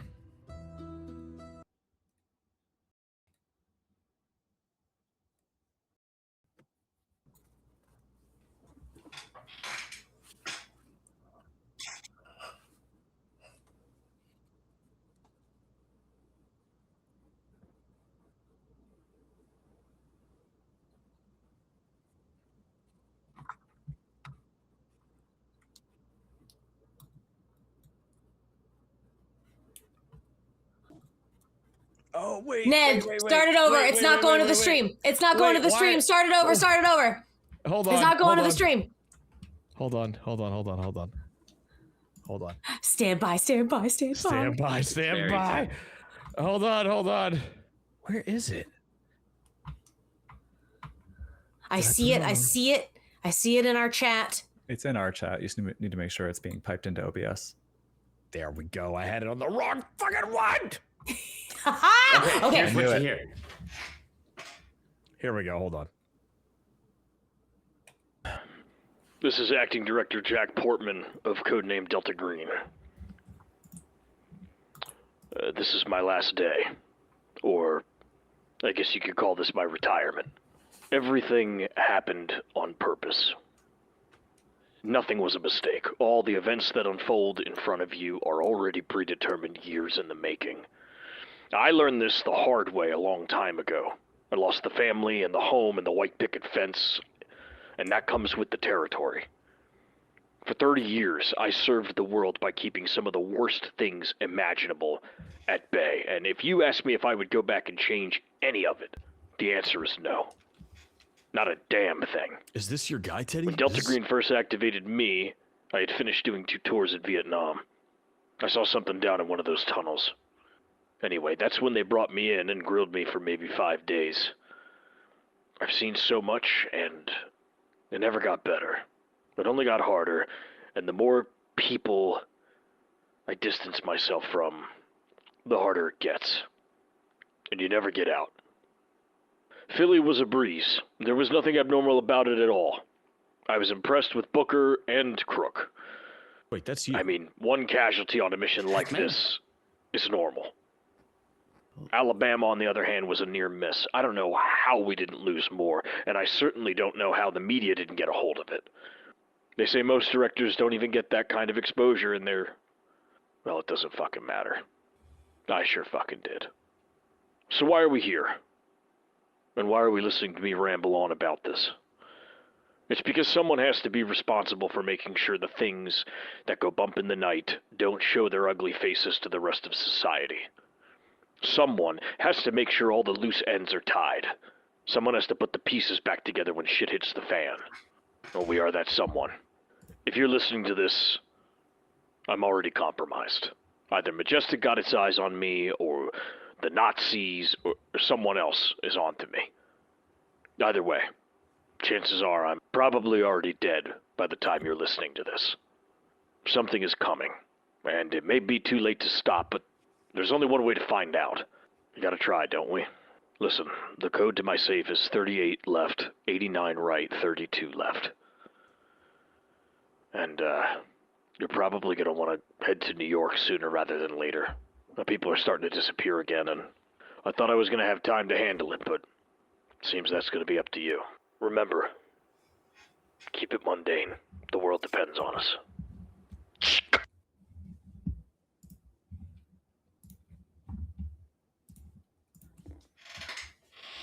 What are you trying to tell me, Portman? And that is where we will call it Fabulous. tonight. Fabulous. Oh, that was cool, Ned. That was cool. Friends, thanks for joining us. I know Olivia has a hard out at 11, so I know that we had a hard a little bit longer tonight. Oh, I can't hear you, Campbell. Hold on. Did you mute yourself? Oh, I did mute myself. I was just telling you what a great job you did. That one was tight. That was exciting. I was just telling you what a great job you did. And Kay's got a heart out, but that was the correct end point. Like that. Yeah. Yeah, I'm glad we got to that. That was really cool. That's the shit. Like, that was very cool. Awesome. How exciting. Yeah. Good job. We're off to it. All right, friends. Well, listen, we love you all so much. I'm going to set up a quick raid real quick. We Nice. are going to go While through you the do- credits. So just a reminder, scheduling wise, we will be off next week. Just while Ned sets up a raid, we'll be off next week for Memorial Day, and then we'll be back the week after that for our finale. So our Nice. finale will be 2 Mondays from now. Yes. Also, incidentally, we are not able to get a Biohazard this week, but we'll be back next week to also finish off. We are not able to do a Biohazard because the show that I am in, Trevor, is understudying. And so He sure is. me and Trevor are going to be both in previews this week, every night. But we do have a Stradcast episode coming out this coming Sunday. Yeah. It's continues. And we'll see you back here in 2 weeks. Holy So moly. we're gonna hit credits, and then after credits, please, if you would like some more D&D, our friends over at Crit Hit Chronicles are running Pathfinder right now. They're Nice. playing Paizo's Pathfinder. It is exactly like 3.5 D&D. It's just a little bit more crunchy. It's also with our it's very friends over interesting. there at Crit Hit Chronicles. So we will do that. I'm gonna run the credits now. We love you. We will see you in 2 weeks. Good night. Bye. Happy Memorial Day. Oh, that Thanks, was Fred. fun. Oh my.